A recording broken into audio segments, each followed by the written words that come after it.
აშშ სამხედროებს ჩვევად აქვთ დემოკრატიის სწრაფად მიწოდება. ნებისმიერ მომენტში ბომბდამშენი შეიძლება აფრინდეს და პლანეტის მეორე მხარეს სამიზნე დაარტყას, სანამ შენ გრძელი ფილმის ყურებას დაასრულებ. შეუძლებლად ჟღერს, სანამ არ მიხვდები, რომ საქმე სისწრაფეში კი არა, არამედ ცუდომაშია. აბა, როგორ არის ეს შესაძლებელი? გააგრძელე ყურება და გაიგე. აშშ ზუსტად არ იყო შექმნილი გლობალური დომინაციისთვის. დიახ, გეოგრაფიაში, უსასრულო რესურსებში, ყინულისგან თავისუფალ პორტებში და ორ ოკეანეში, როგორც წყლის მცველებში, აშშ-მ თითქოს ბუნებრივი ოციანი ამოუგორდა. მაგრამ ეს უპირატესობა ორივე მხარეს მუშაობს. თუ მტრებს ამერიკაში მისასვლელად ოკეანის გადალა ჰოუწევთ, ამერიკასაც იგივე უწევს მათთან მისასვლელად. ეხლა უკვე ხედავთ რატო. მისი ისტორიის უმეტეს ნაწილში აშშ თავს არ იწუხებდა საზღვარგარეთის პოლიტიკაში ჩარევით. ჰეი, ნუ იცინით, ოკეანის გადაკვეთა იაფი არ არის. დიახ, ამერიკა 1959 წელს ნატოს შეუერთდა, მაგრამ მანამდე სიტყვა იზოლაციონისტი ზუსტად არ შეესაბამება. მონროს დოქტრინა უბრალოდ თალაზიანი ვერსია იყო ფრაზისა ჩემი ეზოდან მოშორდი. ცვლილებები დაიწყო ბევრად ადრე, ვიდრე ნატო თარით რომენს აზრადაც კი მოუვიდოდა. ეს დაიწყო ასე წოდებული სიუარდის სისულელით. მაშინ სახელმწიფო მდივანმა უილიამ სიუარდმა ალასკა რუსეთიდან ხურდაფა ფულში იყიდა.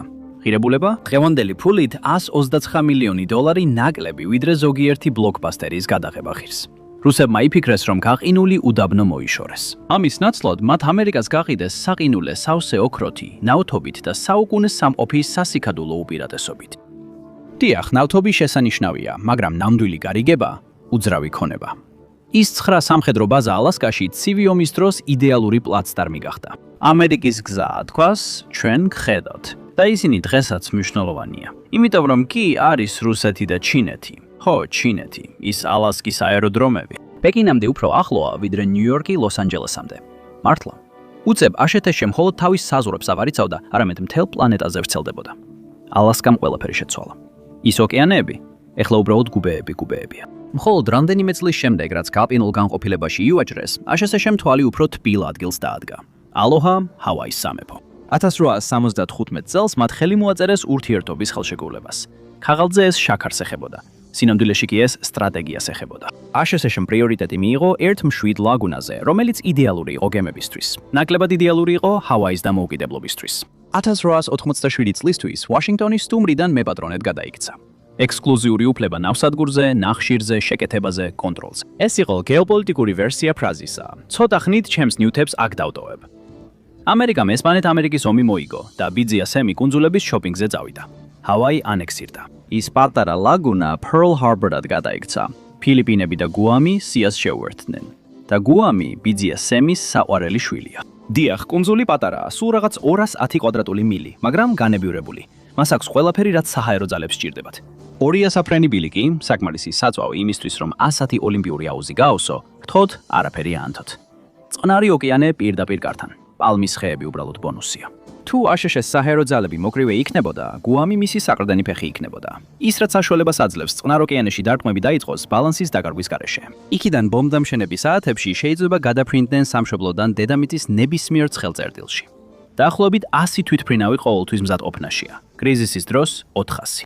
ამასობაში ატლანტიკის მეორე მხარეს აშშ-მ პუერტო-რიკო აიღო. მათ კუბაში დროშა აღმართეს და 1903 წელს გუანტანამოს ყურეში ბაზა მიიღეს. მოულოდნელად ბიძია სემს ორივე მხარეს ოკეანისპირა ქონება ჰქონდა. მოსახერხებელია, მაგრამ ლოგისტიკური კოშმარია. Cape Horn-ი საკრუიზო ქვეყანა არ არის. აქ მძვინვარე 50-იანების საათში 50 მილზე მეტ ქარს და 10 ფუტიან ტალღებს აწყობენ კარგ ამინჩიც კი. და აქ კარგი დღეები არ არსებობს. იდე უფრო სამხრეთით ყვირილიანი 60-იანიებიც ერთვებიან. აქ არ გაცურავ თუ ანდერძი წყალგამძლე მელნით არ გაქვს აწერილი. ამიტომ შეერთებულმა შტატებმა უკეთესი მარშრუტი იპოვა. პანამის არხი, მსოფლიოს ყველაზე დიდი შემოკლება. გლობალური ვაჭრობის 6% ყოველ წელს აქედან გადის. ფრანგებმა პირველად სადეს და წააქციეს საქმე. შეერთებულმა შტატებმა გადაიბარა, დაასრულა და თავი მოიწონეს. ძალიან რთული იყო. ტექნიკურად ამერიკამ არხი 1999 წელს დააბრუნა, მაგრამ თუ ოდესმე სიტუაცია გართულდება, საჭეს ისევ შეერთებული შტატების საზღვაო ფლოტი დაიკავებს. აი სწორედ მაშინ შეწყვიტა ამერიკამ გლობალურ საქმეებში ფრთხილად ჩარევა და პირდაპირ გადაეშვა. მეორე მსოფლიო ომისთვის ბრიტანეთი ვალებში იყო ჩაფლული, ხოლო ბიძია სემი ანგარიშსაც იხდიდა და მის გლობალურ ეზოს გასაღებებს აფლობდა. შემდეგ გაჩნდა ნატო, მერე კიდევ უფრო მეტი ალიანსი. დღეს აშშ-ს 51 ქვეყანასთან აქვს ოფიციალური თავდაცვის შეთანხმება. ეს ძალიან ბევრი მეგობარია, როცა საქმე ცუდად მიდის. და ეს არ ითვლის იმ რთულ ურთიერთობებს. ეგვიპტე, საუდის არაბეთი, ტაივანი და ბოლო დროს ინდოეთი. კორეის ომმა ეს ყველაფერი კიდევ უფრო გააძლიერა. ალიანსები, ლოგისტიკა, მასშტაბურობა. ეხლა ამერიკული ბაზები ყველგანაა. სულ მცირე 128 ბაზა 49 ქვეყანაში მეორეა, მხოლოდ Starbucks-ის ლოკაციების შემდეგ. ალბათ კიდე მეტია, მაგრამ ხო იცით, გასაიდუმლოებულია. მაგრამ ეს ბაზები საშუალებას აძლევს ასე შეშოს განაგრძოს წესების დაწესება. როცა ფორპოსტები ყველგანაა, მსოფლიო ბევრად პატარა და სრულიად ახალი მმართველობის ქვეშ ჩანს. შეერთებულ შტატებს ევროპა ისე აქვს დაფარული, როგორც შეპყრობილ ყოფილს. ოღონდ ახლოსაა, ოღონდ ამოწმებს. მთელ ევროპაში ამერიკა ყველგანაა. ბაზები, ბირთვული იარაღი და 73,000 ჯარისკაცი. ეს მეოს სამხედრო ვერსია McDonald's-ის. უბრალოდ drive-thru აკლიათ. აღმოსავლეთ აზიაში, აშშ-ს იაპონიაში უფრო მეტი უძრავი ქონება აქვს, ვიდრე ზოგიერთ იაპონურ კომპანიას და მაინც პოულობს დროს, რომ სამხრეთ კორეას, ფილიპინებსა და ავსტრალიასაც ეფრირდაოს. ერთგულების პრობლემები, გლობალური ვერსია. შემდეგ არის ახლო აღმოსავლეთი, პლანეტის ბენზინ-გასამართი სადგური. მსოფლიოს ნავთობის 20% და თითქმის ნახევარი გაზის მარაგი ბიძია სემის ფხიზელი თვალის ქვეშ გადის. თურქეთი, ერაყი, ბარეინი. თუ თხევადი ოქრო გაქვს, ამერიკა ახლოსაა გაჩერებული. საბოლოო შედეგი ისაა, რომ აშშ-ში უბრალოდ ბენდის წევრი კი არა, ორკესტრს დირიჟორობს. ამერიკის გავლენა იმდენად დიდია, რომ ბრიტანეთის იმპერიას წითელი მუნდირები ოფრით დაესველებოდა. მას აქვს ფორპოსტები დედამიწის ფაქტობრივად ბოლო წერტილებშიც კი. მაგალითად, P2P-ის კოსმოსური ბაზა გრენლანდიაში, სადაც თეთრ დათვებსაც კი GPS სჭირდებათ.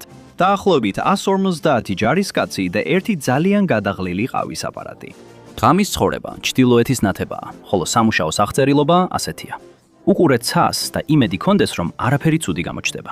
და რაც შეეხება სამუშაოს, თუ მოგწონთ ესეთი რუკების განხილვები, აუცილებლად გამოიწერეთ არხი. როგორც ჩანს, Google Earth Explorers ვერ მიუთითებს საგადასახადო ჩამოწერისთვის პროფესიის სახელად. CV ომის დროს ეს ყინულიანი საგუშაგო სავსე იყო. 6000 ჯარისკაცი ამტკიცებდა, რომ ყინვისგან მიღებული ჭრილობები ხასიათს აყალიბებს. დღესდღეობით აქ უფრო მშვიდადაა, ძირითადად რაკეტების გაფრთხილებები და კოსმოსური მეთვალყურეობა მიმდინარეობს. უცხო პლანეტელები ჯერ არ დაუნახავთ. მაგრამ ასაფრენი ბილიკი მაინც თავის საქმეს აკეთებს. ის საკმარისად დიდია ბომბდამშენებისთვის, საკმარისად გრძელია ბომბდამშენებისთვის. და ზუსტად შესაფერისია სატვირთო თვითმფრინავებისთვის, მათ შორის გიგანტური C5 გალაქსისთვის, რომელიც გლობალური ძალის პროექციის Amazon Prime-ია. ეს თვითმფრინავები ყველაფერს გადაადგილებენ. ჯარისკაცები, ტანკები, საწვავი, ყველაფერი, რაც ფრინავ ცირკს აერში ამყოფებს. თუ საზღვაო ძალები ვერ მისწვდება, საჰაერო ძალები უბრალოდ გადაუფრენს და იტყვის. ჩვენ მივხედავთ ამას. C5-ის შეუძლია აბრამსის ტანკიც კი მთლიანად ჩაყლაპოს. თვითმფრინავი ამას აკეთებს და ეს ლოგისტიკაა. მე თუ პიცის ნაჭერს ჩავყლაპავ, უცებ პრობლემა ხდება. და უბრუნდეთ ბომბდამშენებს. კიდევ ერთი ბაზაა P2P-ზე ნაკლებად შორეული, მაგრამ მაინც ისეთი ადგილია, სადაც შენი GPS თვალებს ატრიალებს. გრენლანდიიდან სამხრეთით გაემართე ისლანდიისკენ. იცი, ის ნამდვილად მწვანე. რეიკიანესის ნახევარკუნძულზე მდებარეობს საზღვაო საჰაერო ბაზა Keflavik. ის უფრო დატვირთულია, ვიდრე იფიქრებდი იმ ადგილისთვის, რომელიც ძირითადად ვულკანებით, იაფფასიანობით და ეგზისტენციალური ამინდითაა ცნობილი. 2019 წელს B2 სპირიტის ბომბდამშენის სწრაფი ვიზიტით შეჩერდა აქ. მას მოეწონა ნანახი და წასვლაზე უარი თქვა, რაც ნიშნავს, რომ რაღაც ხდება. ბორი ზუსტად არ არის იოლი მოსავლელი სტუმარი. ის სამხედრო სამყაროში დიზაინერული ლეკვის ტოლფასია. სჭირდება მუდმივი ყურადღება, იდეალური განათება და კლიმატ კონტროლირებადი ჰანგარები, უბრალოდ იმისთვის, რომ მისი საფარი არ აიფწკვნას. და ახლა Keflavikში განახლების ოთახიც მზადაა. მაშ, რატომ ამდენი ძალისხმევა ქარიან ტუნდრაზე და ვულკანების ჯგუფზე, რომლებიც თავიანთ ხუშტურიან ფაზაში არიან? გეოპოლიტიკაში ადგილმდებარეობა ყველაფერია. თუნდაც მეზობლები ძირითადად პაფინები იყვნენ. ალასკა, P2P და Keflavik ნამდვილი ჩიტ-კოდებია. თითოეული მათგანი აშშ-ს საჰაერო ძალებს საშუალებას აძლევს მნიშვნელოვნად შეამცირონ მანძილი ნებისმიერ მნიშვნელოვან მიმართულებაზე. თქვათ, სი ძინპინი ტაივანზე მოქმედებას იწყებს. აშშ-ს საჰაერო ძალებს სჭირდება დახმარება რეგიონული ბაზების გარედან, რომლებიც გულახდილად რომ თქვათ, უკვე რამდენიმე დარტყმას მიიღებდნენ ჩინური რაკეტებისგან. მაგრამ არსებობს პრობლემა, მანძილის ტირანია. და არა, ეს არ არის death metal ჯგუფის მცდელობა power ballad-ის შესრულების. ეს რეალური ტერმინია, რომელსაც ექსპერტები იყენებენ. ჩინეთი საკუთარ ეზოში იბრძვის. ბიძია სემს მთელი პლანეტის გადაკვეთა უწევს, რომ იქ გამოჩნდეს. ლოს-ანჯელესიდან შანხაიმდე თითქმის 6600 მილი. უკვე მივედით? აშშ-ისთვის ეს ნიშნავს დიდ ხარჯებს და საწვავის დაწვას. სახიფათო, ძვირი და ნამდვილად აიძულებს ვიღაცას ვაშინგტონში იფიქროს, ნამდვილად ღირს ეს. მაგრამ ბიძია სემი მარტივ რეჟიმში თამაშობს. ანკორიჯიდან ალასკა, შანხაიმდე მანძილი დაახლოებით 4300 მილია. რატომ ანკორიჯი? იქ მდებარეობს ელმენდორფ რიჩარდსონის სამხედრო საჰაერო ბაზა. თქვათ, ჩინეთი პრობლემა არ არის, იქნებ პუტინი დაიწყებს ევროპის კიდევ უფრო დიდი ნაწილის დაპატრონებაზე ფიქრს. ამერიკელი ჯარისკაცების იქ გადაყვანა მაინც ლოგისტიკური თავისთქმელია. ბოსტონიდან ვილნიუსამდე ლიტვა დაახლოებით 4100 მილია. ეს ბევრ ფილმს ნიშნავს ფრენისისას. მაგრამ თუ კეფლავიკიდან გაუშვებთ, მოულოდნელად მსოფლიო უფრო პატარა ხდება. მანძილი მცირდება თითქმის 1800 მილამდე, რაც თითქმის მეზობლად ნიშნავს. აი, რატომ რისკავდნენ ძველი მკლავარები ყინვისგან გაშაშებასა და სქორბუთს, როცა ჩრდილო-დასავლეთისა და ჩრდილო-აღმოსავლეთის გზებს ეძებდნენ. დედამიწის ზედა ნაწილი შეიძლება გაყინულია, მაგრამ უფრო სწრაფია. მატერიკებს შორის მანძილი მცირდება, როცა შემოვლითი გზის ნაცვლად მოკლე გზას ირჩევ. ამერიკამ ეს გააცნობიერა. მისმა მეტოქეებმა არა იმდენად. ჩინეთს უყვარს თავის ახლო არქტიკულ ძალად წოდება. ეს ისეთივეა, როგორც მე უწოდო ჩემს თავს მსთავს თითქმის Mr. Beast-ი. მაგრამ ბრენდინგი ვერ გაგატარებს სუის ყინულში. ტექნიკურად რუსეთს შეუძლია, მაგრამ მას აქვს სპორტები, რომლებიც წლის ნახევარი იყინება და მის ამბიციებსაც ყინულზე აყენებს. ამ ორ უსაზღვრო პარტნიორს საკმაოდ ბევრი საზღვარი აქვს. იმიტომ რომ განსხვავებით შეერთებული შტატებისგან მათ არ აკონტროლებენ იმ საკვანტო წერტილებს, რომლებზეც მათი ეკონომიკა არის დამოკიდებული. მათ კი ეს ვიწრო გასასვლელები აღჭობს. ეს მალაკის სრუტეა.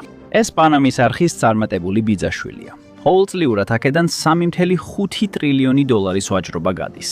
ყველაფერი ერთ წყლის არხში იკვრება. ვიწრო ადგილი, საათში 10 გემი შედის ან გამოდის, მაგრამ ერთი ქვეყანა ყველაზე მეტად არის მასზე დამოკიდებული. ჩინეთი.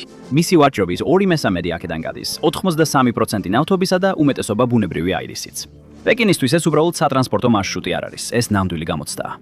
ყველაზე ცუდი სცენარი, აშშ-ის საზღვაო ფლოტი ახლოს ანგორებს, აგდებს და გამორთავს ყველაფერს. ჩინეთს ეს აწლეულებია ძილს უკარგავს. ამას სახელიც კი აქვს. მალაკის დილემა. ამიტომაც ცდილობს გამოსავალი იპოვოს. სახმელეთო მარშრუტები რუსეთთან რა თქმა უნდა, მაგრამ ეს სიბირიდან უნდა მოდიოდეს, რაც ძალიან რთული ადგილია ბიზნესისთვის. ნახეთ ჩემი ვიდეო ამ თემაზე. ასე რომ სჯობს გეგმა B-ზე იფიქროს. 2013 წელს სი ძინპინმა წამოიწყო სარტლისა და გზის ინიციატივა. ჩინეთის მცდელობა გლობალური ვაჭრობას საკუთარ მიწოდების ქსელად გადააქციოს. თავარი მარგალიტი იყო ჩინეთ-პაკისტანის ეკონომიკური დერეფანი, ანუ CPEC. იდეა მარტივი იყო.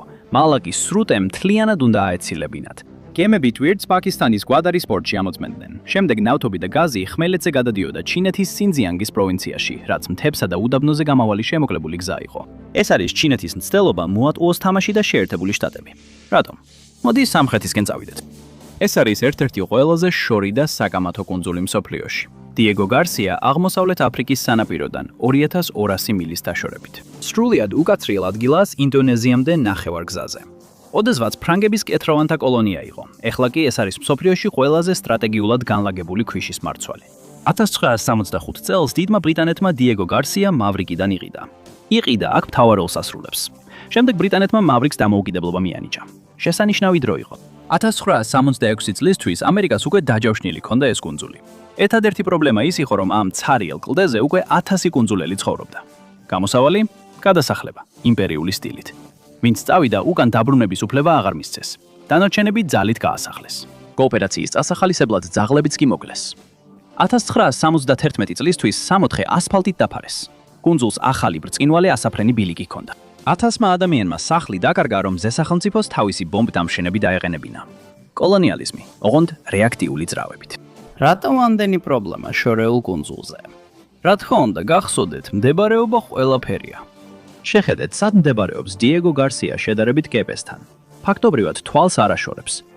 ჩინეთის პაკისტანის პროექტი ზუსტად ისე არ წალიმართა, როგორც გეგმავდნენ. რკინიგზის პროექტი წინ ვერ წავიდა. ვადარის სპორტი ფულს ისე კარგავს, როგორც კრიპტობრო. მაგრამ დაუშვათ ჩინეთმა შეძლო და ყველაფერი გამოუვიდა. ვიცი, მაგრამ წარმოიდგინეთ ასე. მას მაინც ერთი უზარმაზარი პრობლემა რჩება. დიეგო გარსია, რომელიც იმდენი შეიარაღებითაა გატენილი, რომ პეკინის დღე გააფუჭოს. 4 კლიმატკონტროლირებადი B2 სანგარი, 2 გრძელი ასაფრენი ბილიკი, ბომბ-დამშენები, გამანადგურებლები, საწოვით გასამართი თვითმფრინავები, სატრანსპორტოები. აქედან ყველაფერი დაფრინოს. საწოვის მარაგები იმდენად დიდია, რომ თუ აშშ-ს უკვე არ ექნებოდა დიეგო გარსია, ვიღაც კოქტეილის ხელსახოთზე შეჭრის გეგმებს დაწერდა. ეს ნაკლებად ბაზაა, უფრო შუა ინდოეთის ოკეანეში მოტივტივე ურო. ეს ამერიკის ჩაძირვას დაუქვემდებარებელი ავიამზიდია ინდოეთის ოკეანეში. თუ საქმე იქამდე მივიდოდა, აშშ-ს საჰაერო ძალებს აქედან ჩინეთის მომარაგების ხაზების გადაკეტვა შეეძლებოდათ. უპრობლემოდ. შემთხვევითობაა კი ის, რომ პეკინმა მოულოდნელად მავრიკის სუვერენიტეტისადმი ღრმა შეშფოთება გამოავლინა. არა, ასე არ ვფიქრობ. მაგრამ დიეგო გარსიაზე მავრიკის პრეტენზიის მხარდაჭერა მხოლოდ ყოფილი კუნძულელებისთვის სამართლიანობას არ ეხება. ეს აშშ-სა და დიდი ბრიტანეთისთვის გამოსახლების შეტყობინებაა. თუნდაც ჩინეთმა ეს შეძლოს, მის პრობლემას მაინც ვერ მოაგვარებს. აშშ-მ შეიძლება უკმაყოფილება გამოხატა, როცა ბრიტანეთმა კუნძულების მავრიკისთვის დაბრუნებას დათანხმდა, მაგრამ ძნელია ინერვიულო, როცა ყველა ოკეანეზე სარეზერვო მარშრუტები გაქვს. დავბრუნდეთ 2001 წლის შემოდგომაში. უცნაური და გაბრაზებული დრო ამერიკაში. 1812 წლის შემდეგ პირველად ვიროცამ ოკეანე გადაგვეთა, რომ კონტინენტურ მედიგესტურ ნაწილს დასცემოდა. ამიტომ აშშ-მ გადაწყვიტა საბასხოდ საჰაერო დარტყმა მიეღენა. 7 ოქტომბერს მისურის შტატში მდებარე უაიტმენის საჰაერო ბაზიდან ამერიკის სული აფრინდა. ეს იყო B2 ტიპის ბომბდამშენი, რომელიც ერთი მიზნისთვის იყო შექმნილი. მიეღწია ნებისმიერ ადგილას. B2 არის მფრინავის საწოვის აუზი ფრთებით. მას შეუძლია 6900 მილის დაფარვა გაჩერების გარეშე. დედამიწის დიამეტრი კი 7900 მილს შეადგენს. ეს მანქანა თითქმის მთელ პლანეტას შეუძლია გადაუფრინოს ერთ ჯერზე. დაივიწყეთ ნიუ-იორკი ლონდონამდე, სადეთ ნიუ-იორკი ტოკიომდე. თან კომფორტულად. ეს ყველაფერი 9-11-ის შემდეგ იყო. დანიშნულების ადგილი ავღანეთი და B2 სრულად იყო შეიარაღებული. ის ეზიდებოდა 16 GPS-ით მართვად JDAM bombs. თითოეული მათგანი ზუსტი შეტყობინება იყო თალიბანის საჰაერო თავდაცვისთვის. ჩვენთან არ გეთამაშოთ. მაგრამ მთელი ეს ძალა ფასად დაოჯდათ. მანძილი. პლანეტა უცებ ბევრად უფრო დიდი გამოჩნდა. 4 საათის შემდეგ მისურის დატოვებიდან ამერიკის სული კალიფორნიის სანაპიროს მიადგა. ზუსტად იმ დროს, რომ შეხვედროდა კიდევ ერთ საჰაერო ძალების შედევრს, ფრინავ ბენზინ გასამართ სადგურს. აშშ-ს საჰაერო ძალებს დაახლოებით 600 საჰაერო ტანკერი ყავს, რაც მსოფლიო ჯამური რაოდენობის 3/4-ს შეადგენს. მათ გარეშე ის შორეული ბაზები უბრალოდ ძვირად ღირებული სადგომები იქნებოდა. პირველი საწოვით გამართვა მზის ამოსვლისას მოხდა. მისია განზრახ დარჩა დღის სინათლეზე. მელატონინი და $1,000,000-იანი თვითმფრინავები ერთმანეთს არ ეწყობა.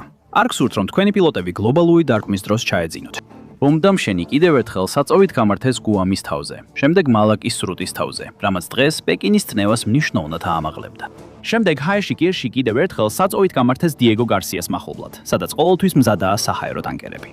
საწოვით სავსემ ჩრდილოეთით ავღანეთისკენ აიღო გეზი. იმ დროისთვის პილოტები უკვე 24 საათზე მეტხანს იყვნენ ჰაერში. როცა პაკისტანის სანაპიროს მიუახლოვდნენ, მათ მიიღეს ეგრეთ წოდებული გამოფხიზლების აბები, რომ არ დაძინებოდათ. კოფეინი საკმარისი არ არის, როცა შენი ოფისი სტელს ბომბდამშენია.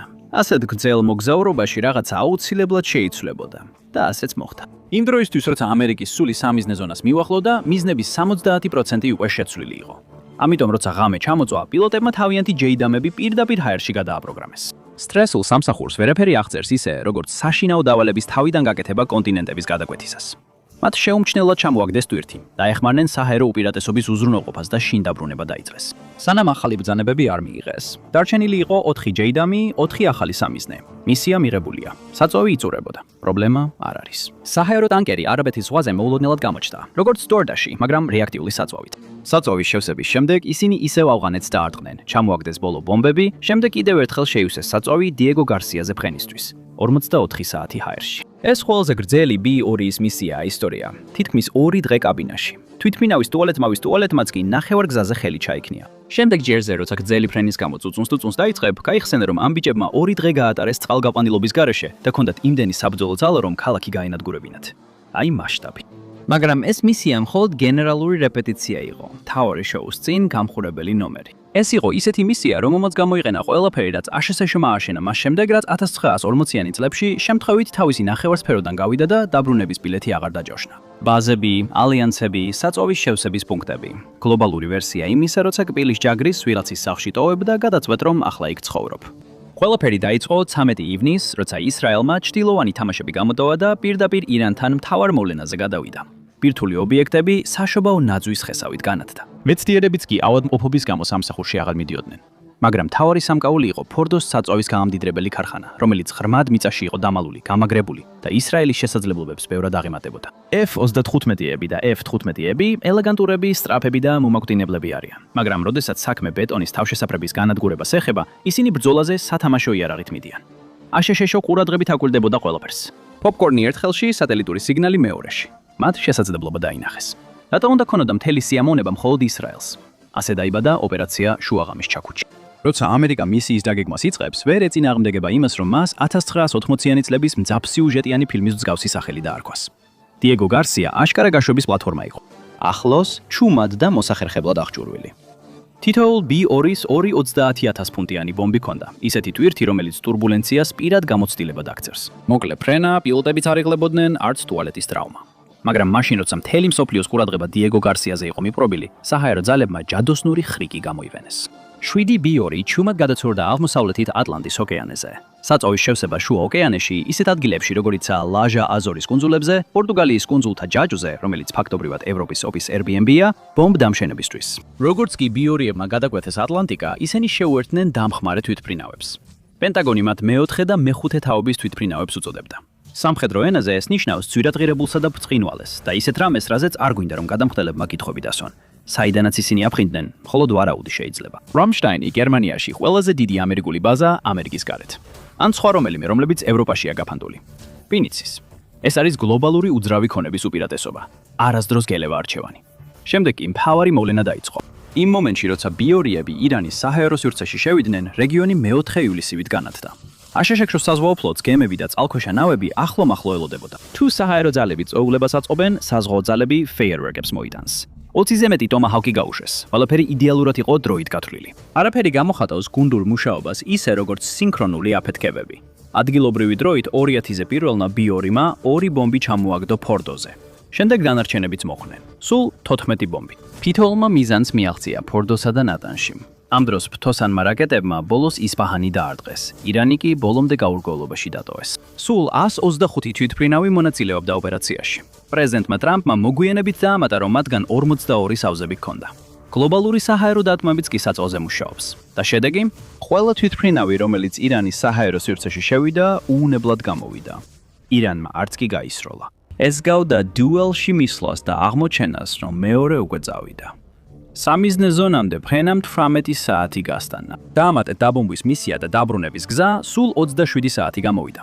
ტუალეტის მდგომარეობის შესახებ დადასტურებული ინფორმაცია არ არსებობს. ალბათ გასაიდუმლოებულია. ზიანი სერიოზულია, მაგრამ სასიკვდილო არა. ირანის ბირთვული ობიექტები ძლიერ დაზიანდა, თუმცა მთლიანად არ განადგურებულა. თეირანი შეძლებს აღდგენას, თუ მზად იქნება ამაში უზარმაზარი ფული, დრო და ეროვნული სიამაყე დახარჯოს. მაგრამ მთავარი დასკვნა ციდან მივიღეთ. იმ ღამით აშშ-ს საჰაერო ძალებმა დაამტკიცეს თავიანთი შესაძლებლობა. არ არსებობს ოკეანე, რომელიც ძალიან ფართოა, არც საჰაერო სივრცე, რომელიც ძალიან დაცულია. თუ BDSM-ი კარზე დაკაკუნებას მოისურვებს, მას არ ჭირდება შეჭრა, მხოლოდ ფრენის გეგმა ყოფნის. საბოლოოდ შეერთებულმა შტატებმა საბოლოო ჩიტკოდი გახსნა. ეს არის ის, რაზეც ყველა მოთამაშე მებრძოლი და მომავალი სახელმწიფო ოცნებობს. ინჟინერების გონებისა და გლობალური მეგობრების აეროდრომების წყალობით ამერიკას შეუძლია დაარტყას ისე, რომ საპასუხოდ დარტყმა არ მიიღოს. ყოველ შემთხვევაში, უმეტეს შემთხვევაში. მადლობა, რომ დღეს შემომიერთდით. იმედი მაქვს ვიდეო მოგეწონათ და თუ გსურთ მეტი მსგავსი ვიდეოს ნახვა, გთხოვთ გამოიწეროთ არხი და ჩართოთ შეთხოვინებები. კიდევ ერთხელ მადლობა და მომავალ შეხვედრამდე MapPack-ზე. ჩემს კალენდარს რომ მომოწმებ, მესამე მსოფლიო ომი 2027 წლისთვის ჩანიშნული, მაგრამ შეიძლება შემთხვევით ხვალვე დაიწყოს. იქნებ თევსაჭერი ნავი დაიკარგოს. შეიძლება რაკეტა იქ დაეცეს, სადაც არ უნდა. ან იქნებ ვიღაცას არ მოეწონოს, როგორაა რუკა დახაზული. ნაპერწკალი არის ტაივანი, კუნძული, რომელიც ყველას დავიწყებული ქონდა, სანამ ის მსოფლიოს ყველაზე ცხელი დაძაბულობის წერტილად არ იქცა. სი ძინპინი თავის არმიას ამზადებს შეჭრისთვის, თუნდაც ეს მისთვისვე ცუდად დამთავრდეს. ბოლოს და ბოლოს, როცა წესრიგს აღადგენენ, რა მნიშვნელობა აქვს მცირე გლობალურ ქაოსს? დღეს განვიხილავთ, რატომ არ შეუძლია ჩინეთს თავს უფლება მისცეს, რომ შეიჭრას ამ პატარა ქვეყანაში. თუ მოგწონთ ეს ყოველკვირეული ვიდეოები, აუცილებლად გამოიწერეთ არხი, სანამ ჩემი თვით შეფასება მკვდარი ზღვის სისწრაფით დაეცემა. დავიცვათ რუკით. ჩინეთი ოდესღაც საკუთარ თავს შუა სამეფოს ცივილიზაციის ცენტრს უწოდებდა და საბედნიეროდ გეოგრაფიაც ეთანხმებოდა. მისი ნაყოფიერი შუაგული ბრინჯის ქარხანა იყო, რომელიც საკვებსა და ადამიანებს აწარმოებდა. მაგრამ ამ ხრიკს თავისი მინუსიც ჰქონდა. ბრინჯის ველები სრულიად ღია იყო თავდამსხმელებისთვის, რომლებიც ევრაზიის სტეპებიდან შემოიჭრებოდნენ, იმ უსასრულო ბალახის გზატკეცილიდან, რომელიც ევროპიდან მანჯურიამდე გადაჭიმულიყო. საბედნიეროდ ჩინეთს თავდაცვა ჩაშენებული ჰქონდა. ჰინდუქუშის მთები ერთ მხარეს იცელდა, ხოლო სანაპირო ზოლი 9000 მილით, ანუ 14500 კილომეტრით წყლის ბარიერად იქცეოდა. ცურო არ შეგიძლია, ვერ შემოხვალ. ამიტომ სანამ სტეპი დაცული იყო, ჩინეთს მშვიდად ეძინა. მაგრამ ისტორიამ სცენარი შეცვალა. სტეპი მშვიდია და ის დამცველი ბარიერი ახლა აღარ არის ისეთი ძლიერი და საშიში. 1959 წელს ჩინეთმა გადაწყვიტა, რომ წითელი ფერი უხდებოდა და კომუნისტური გახდა. ამიტომ ვაშინგტონმა კუნძულების ჯაჭვის სტრატეგია მოიფიქრა. სამი თავდაცვითი ხაზი, რომელიც წყნარ ოკეანეში სასიგნალო მავთულებივით იყო გადაჭიმული. პირველი ჯაჭვი ყველაზე მნიშვნელოვანი იყო. იაპონიიდან ინდონეზიამდე იწვდებოდა და ჩინეთის სანაპიროს ისე აკრავდა, თითქოს ხელში უჭერდა. მაგრამ ეს მხოლოდ იმიტომ არსებობდა, რომ კომუნისტებმა სამოქალაქო ომი ისე სუფთად ვერ მოიგეს, როგორც სურდათ. მათი მტრები ნაციონალისტები ბოლომდე არ განადგურებულან. ისინი ტაივანსა და მის გარშემო კუნძულებზე გადავიდნენ. და როგორც ყველა კარგ სტარტაპს, ქეჩი სახელი სჭირდებოდა. ამიტომაც თავი ჩინეთის რესპუბლიკად გადაერქვა.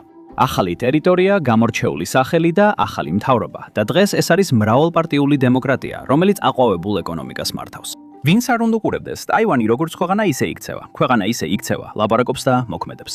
ყოველ შემთხვევაში იდეაც ესაა. ძალიან ცოტა ქვეყანაა, რომელიც ოფიციალურად აღიარებს ტაივანს და მას არ უშვებენ ისეთ ჯგუფებში, როგორიცაა გაერო. საჯაროდ ყველა თანხდება, რომ ის კომუნისტური ჩინეთის ნაწილია. მაგრამ კულისებში ყველაფერი თვალის ჩაქროდა და ხელის ჩამორთმევაა. ჩუმი სავაჭრო შეთანხმებები, ფარული კავშირები და საელჩო ზომის, მაგრამ არა საელჩოები. ეს ბალანსის დაცვა მნიშვნელოვანია. რადგან თუ პეკინი ჩაერევა, ეს არ იქნება ჩინეთის მიერ ჩინეთის დაბრუნებასავით. ეს პირდაპირი შეჭრა იქნება და მსოფლიო დაპირებულია, რომ პასუხს გასცემს. ეს არეულობა და სწორედ ესაა მთავარი. პეკინს არეულობა მოსწონს. ტაივანის თვითმმართველობა ისეთია, როგორც ჩინეთი, რომელიც ვერ წვეთს ჩუმად თვალთვალს, როგორც სოციალურ ქსელებში ფარულად დათვალიერებას ღამის 3 საათზე. კი, ჩვენ ყველანი ასეთ სიტუაციაში ყოფილვართ. ჩინეთი დღეს შეიძლება მსოფლიოს მეორე უმდიდრესი ქვეყანა იყოს, მაგრამ 1949 წელს ის სრულიად დაცემული იყო. ეს იყო ქვეყანა, რომელიც ოდესღაც მსოფლიოს უმდიდრეს იმპერიად ითვლებოდა, მაგრამ იმდენად უკანა პლანზე აღმოჩნდა, რომ მისი სამოქალაქო ომი, სადაც მილიონობით ადამიანი დაიღუპა, უცხოეთში თითქმის არავის რეაქცია არ გამოუწვევია. პეკინი ამ პერიოდს დამცირების საუკუნეს უწოდებს. 100 წელს, როცა ქვეყანა უცხოელი ძაძელების მიერ იჩაგრებოდა. თუმცა კომუნისტური პარტია იფიცებს, რომ ეს ყველაფერი 1949 წელს დასრულდა. რა თქმა უნდა, ტაივანი ისევ სანაპიროსთან ახლოსაა, როგორც პეკინის დაუსრულებელი საქმის შეხსენება. კომუნისტურმა პარტიამ ადრე სცადა მისი დაპყრობა და ყოველ ჯერზე აშეტეშქო მათ უკან დაახევინებდა. ვაშინგტონისთვის ეს იყო შეკავება. პეკინისთვის კი მარილი ჭრილობაზე. შეხსენება იმისა, რომ 1959 წლის შემდეგაც კი უცხოელებს შეეძლოთ ჩინეთისთვის თავის ეზოში უარი ეთქვათ. მაგრამ ტაივანის მოსახლეობა ამას ასე არ უყურებს. მათთვის ისინი ჩინელები არ არიან. ისინი ტაივანელები არიან და სურთ ასე დარჩნენ. 73.4% თავს მხოლოდ ტაივანელად მიიჩნევს. მხოლოდ 2% აცხადებს, რომ ჩინელია. დანარჩენები მხრებს იჩეჩავენ და ამბობენ, რატომ მეკითხებითო? მხოლოდ 7%-მა თქვა დიახ ჩინეთის სახალხო რესპუბლიკასთან გაერთიანებაზე, რაც ისეთივე პოპულარულია, როგორც ანანასი პიცაზე. ტაივანის კავშირი მატერიკთან შესუსტებულია. ისინი დამოუკიდებლობას არ გამოაცხადებენ არა ერთგულების, არამედ პეკინის რისხვის შიშის გამო. ასე გრძელდება 10 წლეულებია, მაგრამ არაფერი რჩება სამუდამოდ გაპინული. ჩინეთს ხელი არ აუღია და 2027 წლისთვის მას ბევრად მეტი სათამაშო ექნება. და როგორც გაბრაზებულ ბავშვს, პეკინს გაზიარების არანაირი სურვილი არ აქვს. თუ პეკინი ტაივანის სრუტეში არეულობისთვის ვინმეს დადანაშაულებას აპირებს, შეუძლია დაიწყოს კედელზე მაოს პორტრეტების ხურებით. მან კომუნიზმის დიდება აღუთქვა. რაც მან მოუტანა ჩინეთს, უფრო მომაკვდინებელი იყო, ვიდრე მთელი დამცირების საუკუნე. დიდ ნახტომში წინ 85 მილიონი ადამიანი დაიღუპა. მილიონობით მეტი ადამიანი დაიღუპა მაოს კულტურული რევოლუციის დროს. არავინ იცის ზუსტად რამდენი. იმ დროისთვის, როცა მან ბოლოს შეწყვიტა სხვების მოკლა და თავად გარდაიცვალა 1976 წელს, ჩინეთი ნანგრევებად იყო ქცეული.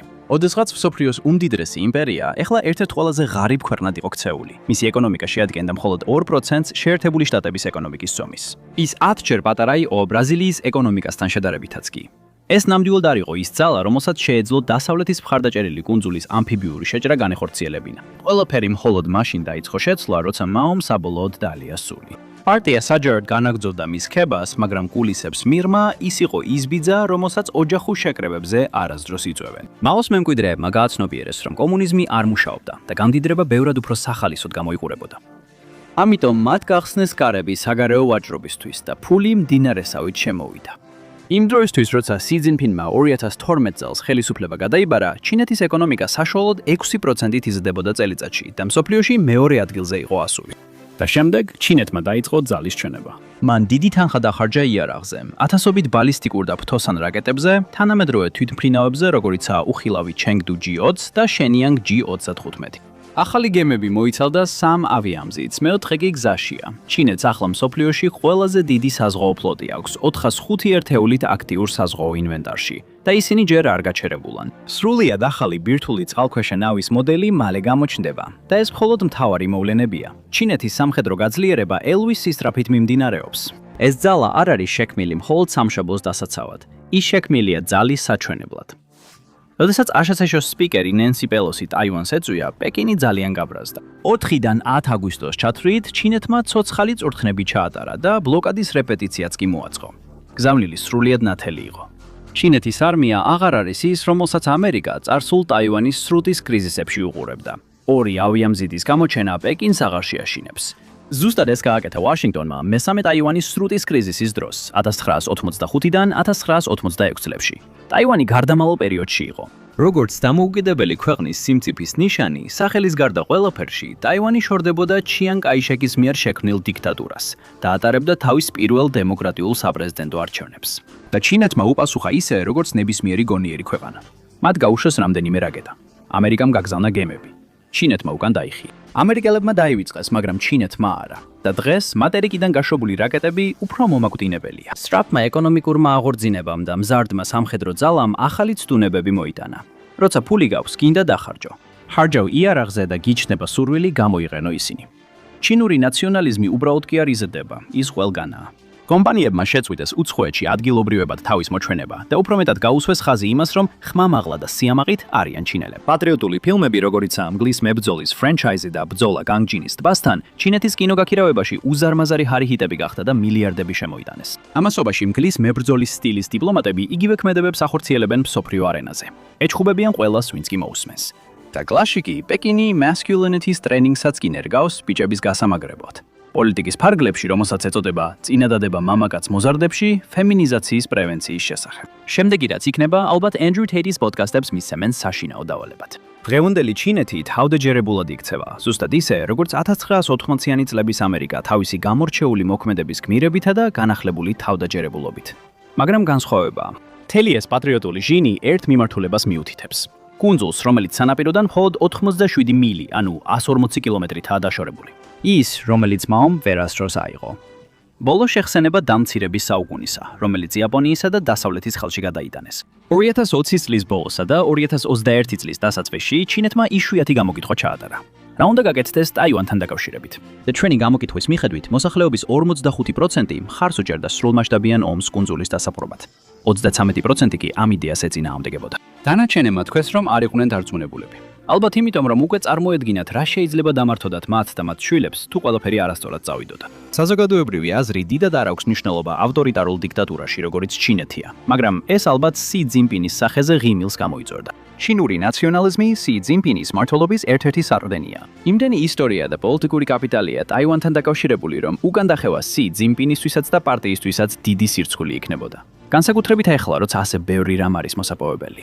ტაივანის სრუტე უბრალოდ წყლის ზოლი არ არის. ეს მსოფლიოს ერთ-ერთი ყველაზე დატვირთული სავაჭრო მარშრუტია. მხოლოდ 2022 წელს 1,4 ტრილიონი დოლარის ღირებულების ჩინური ექსპორტი ამ ვიწრო არხში გაიარა. და ამ გზას მხოლოდ ჩინეთი არ იტენებს. აშშ-ში საზღვაო ინსტიტუტის მიხედვით, იმ წელს მსოფლიოს საკონტეინერო გემების თითქმის ნახევარი ამ სრუტეში გაიარა.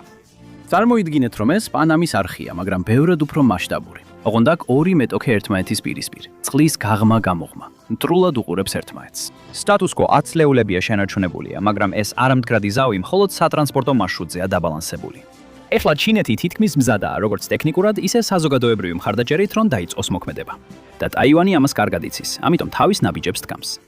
აშშ-მ შეიძლება ოფიციალური კავშირები გაწყვიტა მას შემდეგ, რაც პეკინი გაიხსნა, მაგრამ 1979 წლის ტაივანთან ურთიერთობების აქტის მიხედვით, ვაშინგტონი მაინც ინარჩუნებს გავლენას. როგორც მობინადრე, რომელიც ოფიციალურად არ არის რეგისტრირებული, აშშ მაინც იმყოფება კუნძულზე.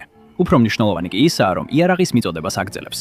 2025 წლის შუა პერიოდში იარაღის გაყიდვებმა 2.2 მილიარდ დოლარს მიაღწია, რაც ტაივანს ფაქტობრივად Grand Theft Auto-ს პერსონაჟად აქცევს, რომელიც ყველა იარაღით დადის. ტაივანის ბოლოდროინდელ არმაგედონის საყიდლების სიაში შედის 108 M1A2 აბრამსის ტანკი, 66 F-16EV გამანადგურებელი თვითმფრინავი, 2099 HIMARS-ის სარაკეტო არტილერიის სისტემა და 100 ჰარპუნის ანტიგემის სარაკეტო სისტემა. ეს ყველაფერი ტაივანის ეგრეთ წოდებული ზღარბის სტრატეგიის ნაწილია. კუნძულის მიზანია ამფიბიური შეტევა იმდენად ძვირადღირებული და სისხმიანი გახადოს, რომ პეკინმა ერთი შეხედვითვე უარი თქვას. და კიდევ უფრო მეტი ძალის საჩვენებლად, ტაივანი ასევე უშვებს საკუთარ ადგილობრივად წარმოებულ რაკეტებს. შინთიანის ჰიპერსონული საკრუიზო რაკეტა შეუძლია დაარტყას პეკინს, ან თითქმის ნებისმიერ სხვა ქალაქს მატერიკზე 750-დან 1200-ზე მეტ მილამდე, ანუ 1200-დან თითქმის 2000 კილომეტრამდე დაშორებით. და საზოგადოებაც ადგას გვერდზე. თითქმის 3/4 ტაივანელებისა ამბობს, რომ იბრძოლებდა თუ პეკინი ნაბიჯს გადადგამდა. სამოქალაქო პირები ეწერებიან წვრთნებზე, მზად არიან საჭიროების შემთხვევაში თავად გადაიქცნენ ცოცხალი არავად. ტაივანი შეიძლება მამაცია, მაგრამ იცის, რომ ზღარბი სტრატეგია მხოლოდ დროს ყიდულობს. უბრალოდ შეხედეთ უკრაინას. პუტინმა მილიონზე მეტი ადამიანი გაწირა რამდენიმე მილმიწისთვის და მაინც არ ჩერდება. მისთვის უკრაინა მიწა კი არა, ბედი და მისია. დაკარგული რუსეთის ნაწილი, რომლისთვისაც მზადაა სამულამოდ სისხლი დაყვაროს. უпростоრად, სხვებს დააყრევინოს. სის დამოკიდებულება ტაივანის მიმართ მსგავსია, ამიტომაც უგებენ ერთმანეთს, ერთი და იგივე სცენარით მოქმედებენ. ეროვნული სახელმწიფოები საზღვრებითა და სუვერენიტეტით. უბრალოდ დასავლური ბიუროკრატია. მათთვის მსოფლიო ცივილიზაციებადაა გაყოფილი, რომლებიც სისხლით, ენითა და ისტორიით არიან დაკავშირებულნი. და ამ ისტორიაში ტაივანი დამოუკიდებელი არ არის. ეს არის თავი, რომელსაც ჩინეთი დაჟინებით მიიჩნევს, რომ მის ციგში უნდა იყოს. თუ მოთმინება გეყოფათ, რომ სი ძინპინის გამოსვლებს მოусმინოთ, გაიგონებთ, როგორ საუბრობს ის ჩინეთის ოცნებაზე, ან ჩინელი ერის დიდ აღორძინებაზე. ამ სურვილების სიაში პირველ ადგილზეა ტაივანი. და არსებობს ვადაც, 2059 წელი ჩინეთის სახალხო რესპუბლიკის 100 წლის იუბილე. იმ დროისთვის სი უნდა დარწმუნდეს, რომ ეს საკითხი გადაწყვეტილია. მაგრამ თუ ის მართლა სერიოზულად ფიქრობს ამაზე, ასე დიდ ხანს ვერ დაელოდება. მიზეზი კი ჭაღარაა. პირდაპირ მნიშვნელობით ჩინეთი სწრაფად ვერდება. ეთით სწრაფად ვერდება. იმ დროისთვის, როცა სი ელის რომ ერს გაახალგაზრდავებს, საშუალო ასაკი თითქმის 42 წელი იქნება, რაც უფრო ახლოსაა იაპონიასთან, ვიდრე აშშ-შოსთან. ძნელია ომის წარმოება, როცა არმია მცირდება, საავადმყოფოები გადავსებულია და ბიუჯეტს პენსიები მთლიანად შთანთქავს. ეხლა ხედავთ, რატომ არის სი ასე მტკიცედ განწყობილი, რომ 2 წლის შემდეგ მზად იყოს. ამის თავიდან აცილება შეუძლებელია. თუ ის აპირებს ამის გაკეთებას, სი იმეს მალე უნდა გააკეთოს. რეალისტურად რომ ვთქვათ, მომდევნო 10 წლის განმავლობაში. თუ სი ან მისი მემკვიდრე მეტისმეტად დიდხანს დაელოდება, მომენტი ხელიდან გაუშვეს. ეს არის ჩინეთის მაქსიმალური ავმალობის წერტილი, რომელიც განპირობებულია მისი აყვავების წლებით და ჯერ კიდევ უზარმაზარი მოსახლეობით. დაყოლნების შემთხვევაში ტალღა უკან დაიხევს. პეკინი კი დარჩება უფრო სუსტი, უფრო ასაკოვანი და დაკარგავს საუკეთესო შანსს, ძალით შეცვალოს რუკა. მაგრამ თუნდაც პეკინმა მწვანე შუქი აუნთოს, გამარჯვება გარანტირებული არ არის. ეს იქნება ყველაზე დიდი რისკი, რაც კომუნისტურ პარტიას ოდესმე გაუწევია. ამფიბიური შეჭრები ომის ყველაზე სარისკო ნაბიჯია. სიურპრიზის შემთხვევაშიც კი ეს ნამდვილი კოშმარია და სის სიურპრიზის ელემენტი არ ექნება. მომზადება რამდენიმე თვით ადრე შესამჩნევი იქნება. ზუსტად ისე როგორც პუტინის ყალბი წვრთნები უკრაინაში შეჭრამდე, კიევმა ეს დაინახა, მოემზადა და მოსკოვის ბლიცკრიგი ჩაშალა. ეხლა 3 წელიწადი და ნახევარია და მილიონი ადამიანი დაიღუპა. და პუტინს ადვილი ჰქონდა. მას თავისი არმიის წყლის გადაკვეთა არ დასჭიროებია. ჩინეთის წინააღმდეგ სანქციები უკვე მზად იქნებოდა, სანამ პირველი ნავები პორტს დატოვებდნენ. მაგრამ ჩინეთის დასანქცირება იგივე არ არის, რაც რუსეთის დასანქცირება. თუ აშშ და მისი მოკავშირეები ამ ნაბიჯს გადადგამენ, მათ ჯობს ბევრი ტკივილისთვის იყვნენ მზად, რადგან ეს ტკივილი მათაც შეეხება. ჩინეთის ეკონომიკა 17.8 ტრილიონ დოლარს შეადგენს, რაც მსოფლიო MSP-ს დაახლოებით 17%-ია. მას შემდეგ, რაც დენმარკ არი გახსნა, ჩინეთი პლანეტის სახელოსნოდ გადაიქცა. ჩინეთი ღრმად არის ჩართული გლობალურ მიწოდების ჯაჭვებში და მისი მოწყვეტა მარტივი არ იქნება. ამის გემო უკვე პანდემიის დროს ვიგემეთ, როცა პეკინმა მიანიშნა, რომ შეიძლებოდა სამედიცინო მარაგები შეეჩერებინა, თუ ქვეყნები არასწორ კითხვებს დასონდნენ. და ეს მხოლოდ ნიღბებსა და ხელთათმანებს არ ეხება. თითქმის ყველაფერი ჩინეთზე გადის. 10-დან 8 iPhone-ი იქ იწარმოება. Android-ის მომხმარებელი ხარ? ჯერ ნუ ხარ ბედნიერი. Samsung-მა 2019 წელს დატოვა ბაზარი, მაგრამ შენი ტელეფონი, ტელევიზორი, ლეპტოპი, ყველა მათგანი დამოკიდებულია იმ ნივთებზე, რასაც ჩინეთი აკონტროლებს. ყველაფერი ერთად რომ შევკრიბოთ. ჩინეთის უზარმაზარი ეკონომიკა, მისი როლი როგორც მსოფლიოს ქარხნისა და მისი გავლენა გლობალურ ტექნოლოგიებზე. ყველაფერი ეს დიდ სურათს აყალიბებს. ამ ყველაფრის ცენტრში კი იშვიათი მიწებია. 17 მეტალური ელემენტი, რომელთა გარეშეც თანამედროვე ცხოვრება ვერ იარსებებს. თუმცა სახელწოდება ცოტათი შეცდომაში შემყვანია. იშვიათი მიწები სინამდვილეში ასეთი იშვიათი არ არის. მაგრამ გამოიცანით, ვის აქვს ეს მარაგი? 2023 წელს ჩინეთმა მსოფლიოს იშვიათი მიწების დაახლოებით 70% აწარმოა და ამასთან ერთად 90%-ის გადამუშავებაც სწორედ იქ განხორციელდა. ატლანტიკური საბჭოს შეფასებით ჩინეთის ბანკებზე ისეთი სანქციები, როგორიც რუსეთს დაუწესდა, გლობალური ეკონომიკიდან $3 ტრილიონ ამოირებდა. ეს იგივეა, რაც მთელი დიდი ბრიტანეთის ეკონომიკა ერთ ღამეში გაქრეს. და ეს მხოლოდ ნაწილია. ჩინეთი ვაჭრობის გიგანტია, მაგრამ ჩიპების სფეროში ტაივანი ლიდერობს. Taiwan-ი აწარმოებს მსოფლიოს ნახევარგამტარების 55%-ს და უახლესი ტექნოლოგიის ნახევარგამტარების 92%-ს. ეს ნიშნავს, რომ მსოფლიოს ავტომობილების 35% და სმარტფონების 70% ასე თუ ისე ტაივანის საწარმოებიდან გამოდის. და ეს აქ არ მთავრდება. ეს ჩიპები ამუშავებს თქვენს მაცივარს, ტელევიზორს, თუნდაც სარეც მანქანას.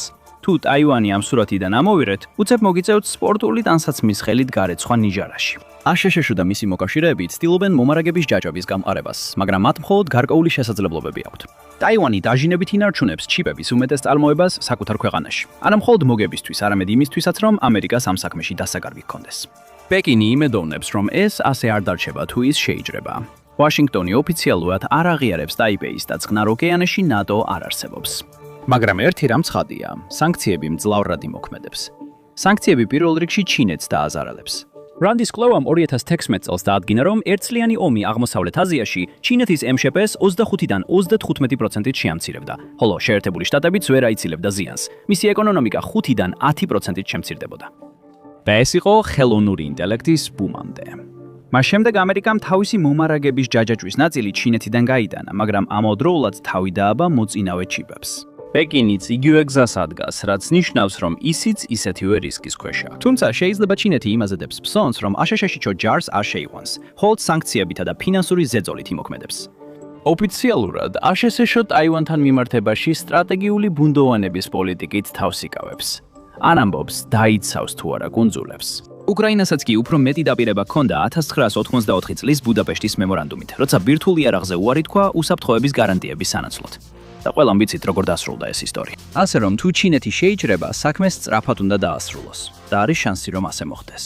მიუხედავად იმისა, რომ ტაივანის სრუტე ამას ართულებს, ჩინეთს ასევე აქვს გეოგრაფიული უპირატესობა. შეერთებული შტატების სამხედრო ძალები მთელ მსოფლიოშია განაწილებული.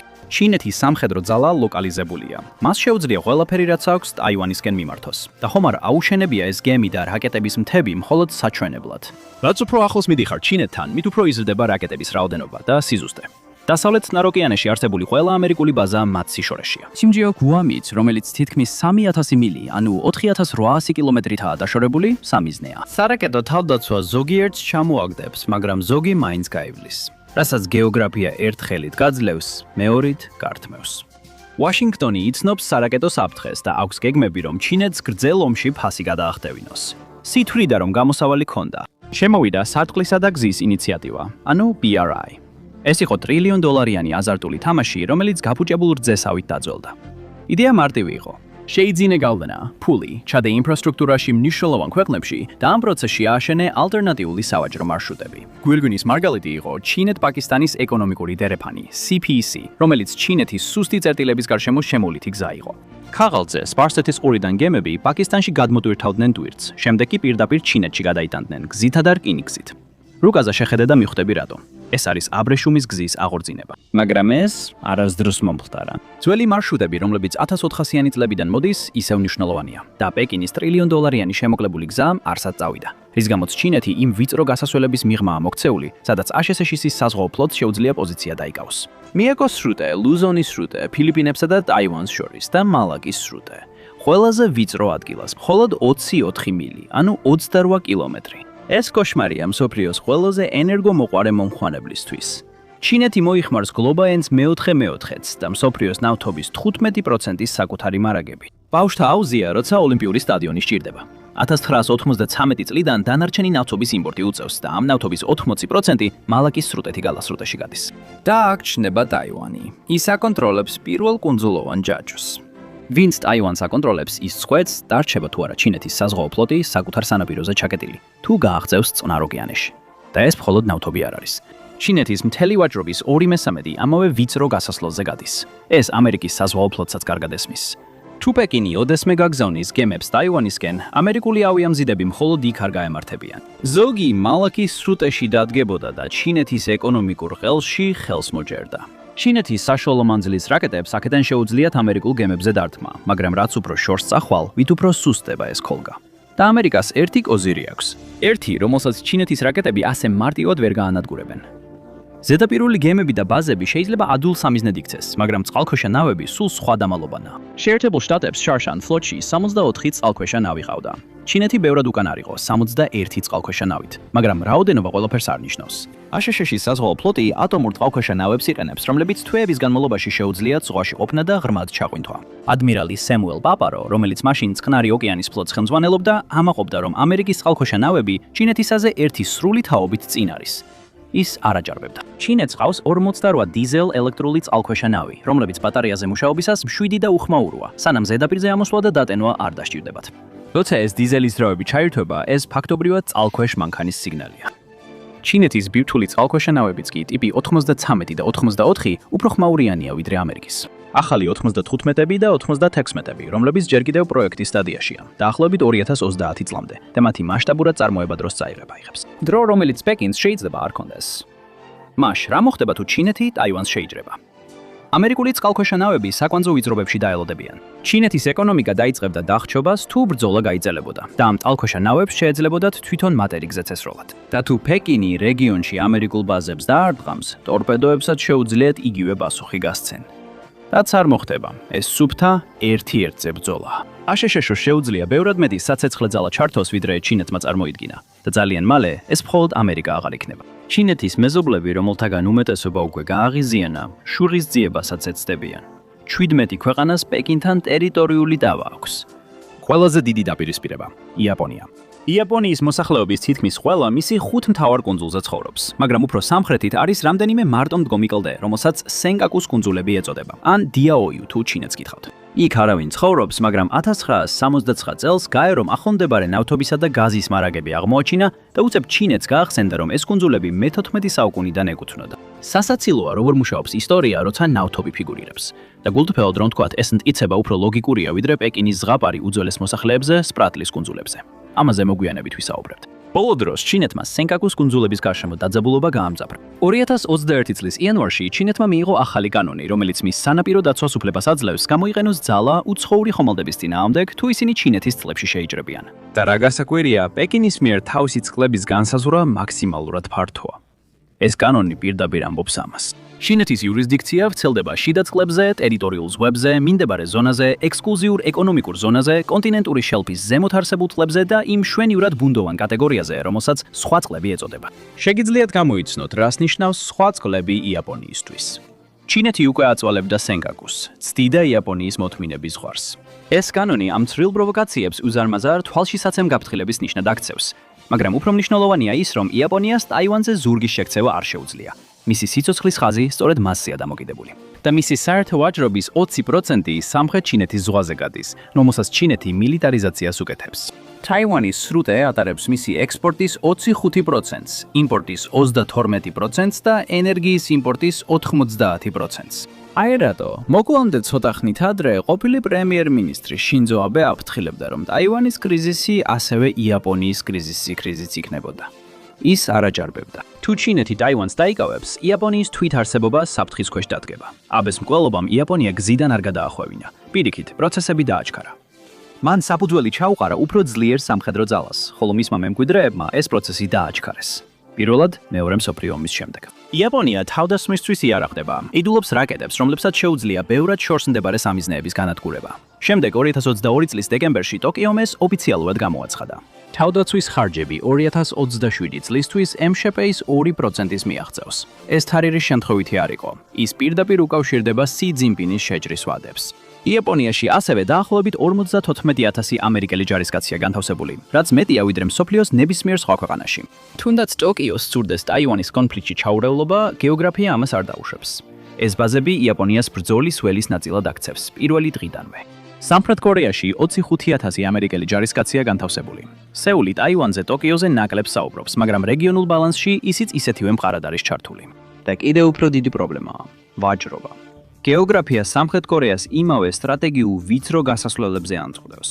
მისი საზღვაო ვაჭრობის 90% სამხრეთ ჩინეთის ზღვაზე გადის, ხოლო მხოლოდ ტაივანის სრუტე უზრუნველყოფს მისი იმპორტის 20%-ს და ექსპორტის თითქმის მეოთხედს. სამხრეთ კორეა ცდილობდა ბალანსის დაცვას სი ძინპინის ჩინეთის პირობებში.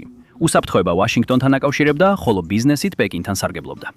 2024 წელს პრეზიდენტმა ლი ჯე მიონგმა კიდეც განაცხადა, რომ სეულმა უნდა აირიდოს რომელიმე მხარის არჩევა და უბრალოდ მადლობა უთხრას როგორც ჩინეთს, ასევე თაივანს.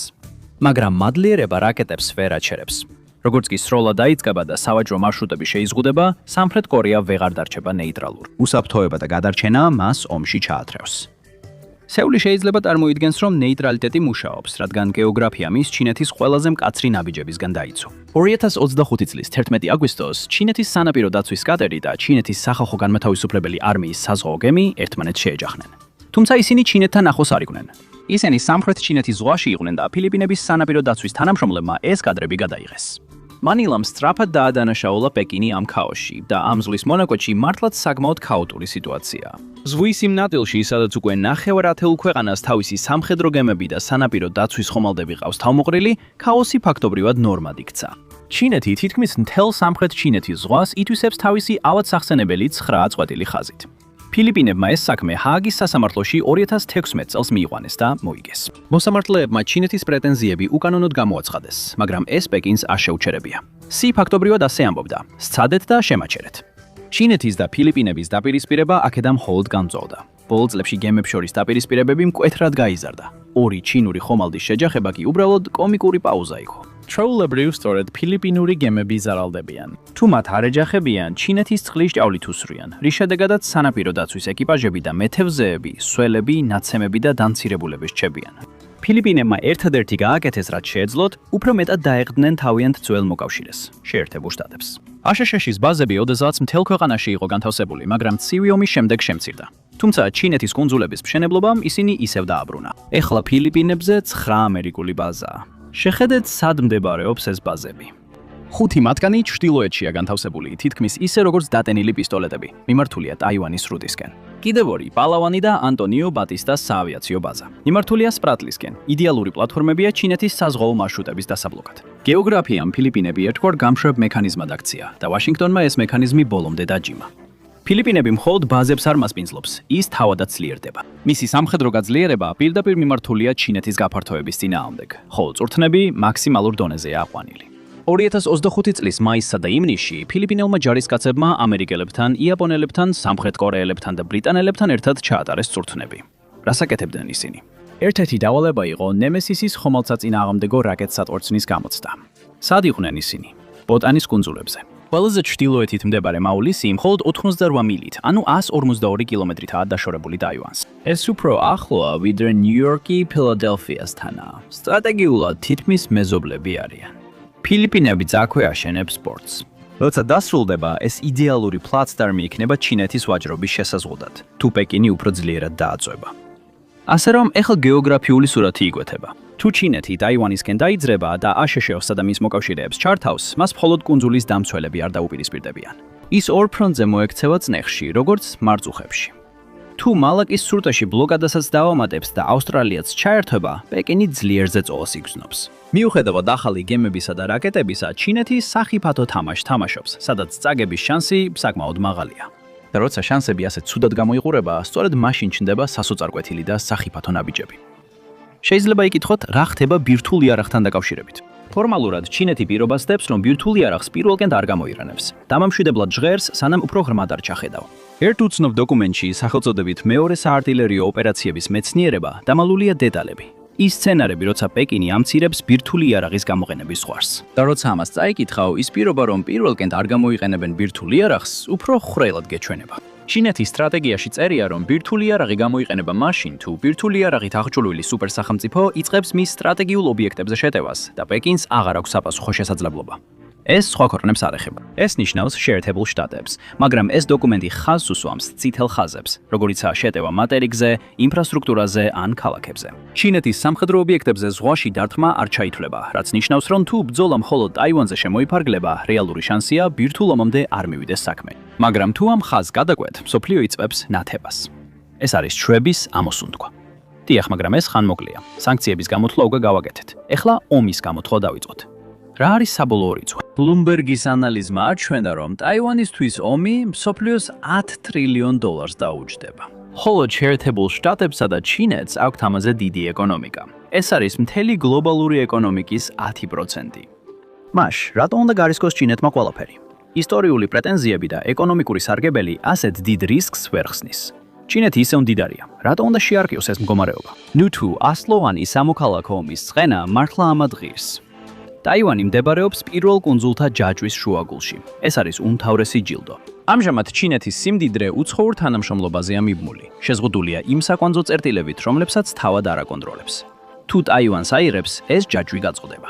პორტები, როგორიცაა სუაო და ჰუაჰუალიანი, შეიძლება ბრძოლაში ნანგრევებად იქცეს, მაგრამ აღდგენის შემდეგ ისინი პეკინს პირდაპირ კარიბჭეს მისცემენ წყნარ ოკეანეში. ტაივანის ხელში ჩაგდებით, ჩინეთი მხოლოდ გემებს აღარ გადაადგილებს. მას შეიძლება გადაწყვეტილებების მიღებაც. სრუტე, სამხრეთ ჩინეთის ზღვა, იაპონიის, სამხრეთ კორეისა და ფილიპინების სავაჭრო არტერიები όλα პეკინის კონტროლის ქვეშ. ეს მხოლოდ ბალანსს არ დაარღვევს. ეს რუკას თავიდან დაწერს, სადაც ჩინეთი ცენტრშია. რის გარის ქვაზეა ჩინეთი მზად ამ მოგებისთვის? მალე გავიგებთ. მადლობთ, რომ დღეს შემომიერთდით. იმედი მაქვს ვიდეო მოგეწონათ. თუ გსურთ მეტი მსგავსი ვიდეოს ნახვა, გამოიწერეთ არხი და ჩართეთ შეტყობინებები. ეს ნამდვილად მნიშვნელოვანია. კიდევ ერთხელ გმადლობს და მომავალ შეხვედრამდე მაპ-პაკზე. ერთ დროს მას ამერიკულ რივიერას ეძახდნენ. ეხლა კი ეს უდაბნოში 350 კვადრატული მილის საფლავია. დღეს სალტონის სხვა გვდება.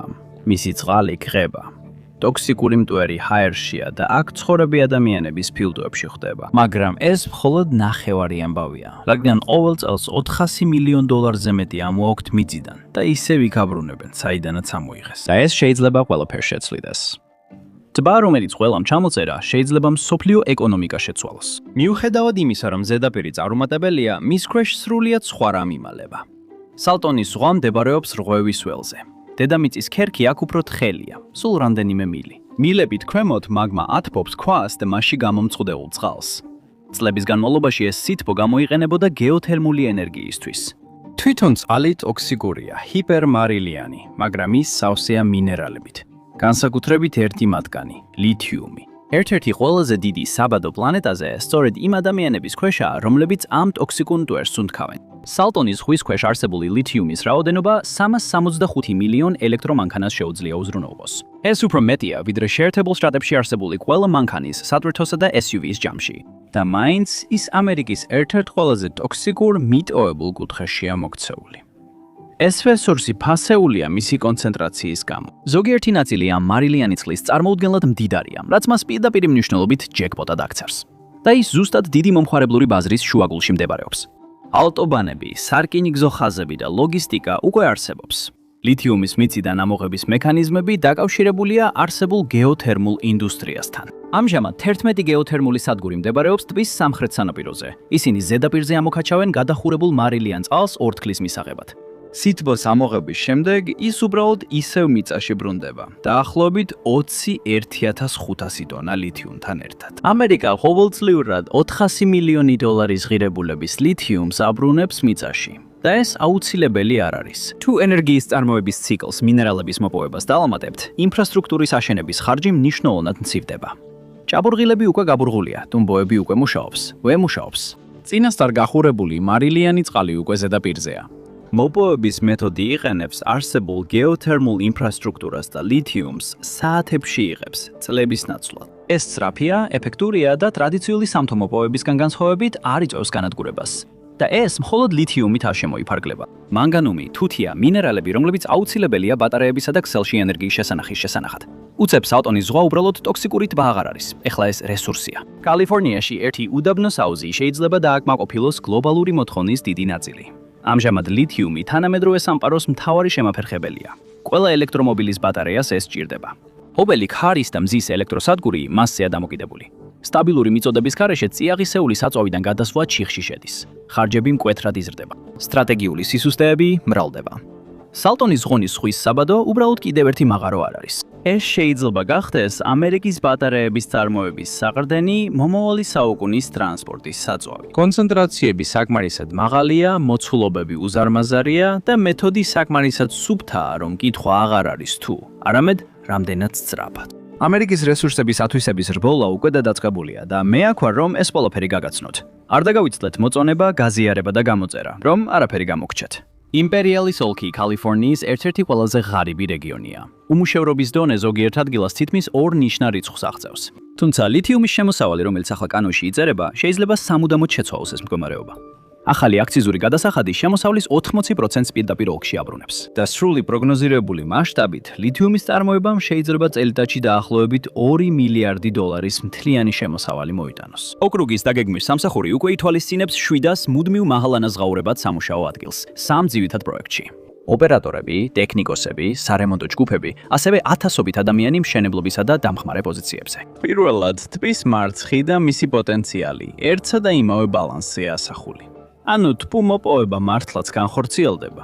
თავარი ბარიერი ამჟამად აღქმაა. ხალხი 10 წლეულების განმავლობაში ამ აუზს ეკოლოგიურ სასაფლაოდ აღიქვამდა და სრულიად გამორჩენიათ მის ქვეშ არსებული ინდუსტრიული რეალობა. მოპოვების ტექნოლოგია მუშაობს, მიწისქვეშა მარაგები დადასტურებულია. ნამდვილი გამოწვევა არის ამ მასშტაბური ინდუსტრიული გარდატეხის განხორციელება, მანამ სანამ ბაზრის შესაძლებლობის ეს ფანჯარა საბოლოოდ დაიხურება. ეს უბრალოდ მიწის თხრას არ გულისხმობს. უმუშავებელი ლითიუმი თითქმის გამოუსადეგარია. და უმუშავებელი მარილწყლით ან დაფქული ქვით ვერც ქალაქს აამუშავებ და ვერც ელექტრომობილს ააშენებ. ვინც ამ ლითონს ამუშავებს, ის აკონტროლებს მთელ ბაზარს. ლითიუმი იქ არის, მაგრამ ქვეყანა, რომელიც მას ამუშავებს და არა მოიპოვებს, სწორედ ის არის ნამდვილი გამარჯვებული. და დღეს ეს გლობალური რუკა ძლიერ არათანაბარია. ისეთი ქვეყნები, როგორიცაა ავსტრალია და ჩილე, დომინირებენ ფიზიკურ მოპოვებაში. თუმცა ისინი ბაზარს არ აკონტროლებენ. დღეს ასამბლეის ხაზებიდან გამოსული უმეტესობა ბატარეისა შეიცავს ლითიუმს, რომელიც ჩინურ გადამამუშავებელ ქარხანაში გადამუშავდა, მიუხედავად იმისა, სად იქნა მადანი თავდაპირველად ამოღებული.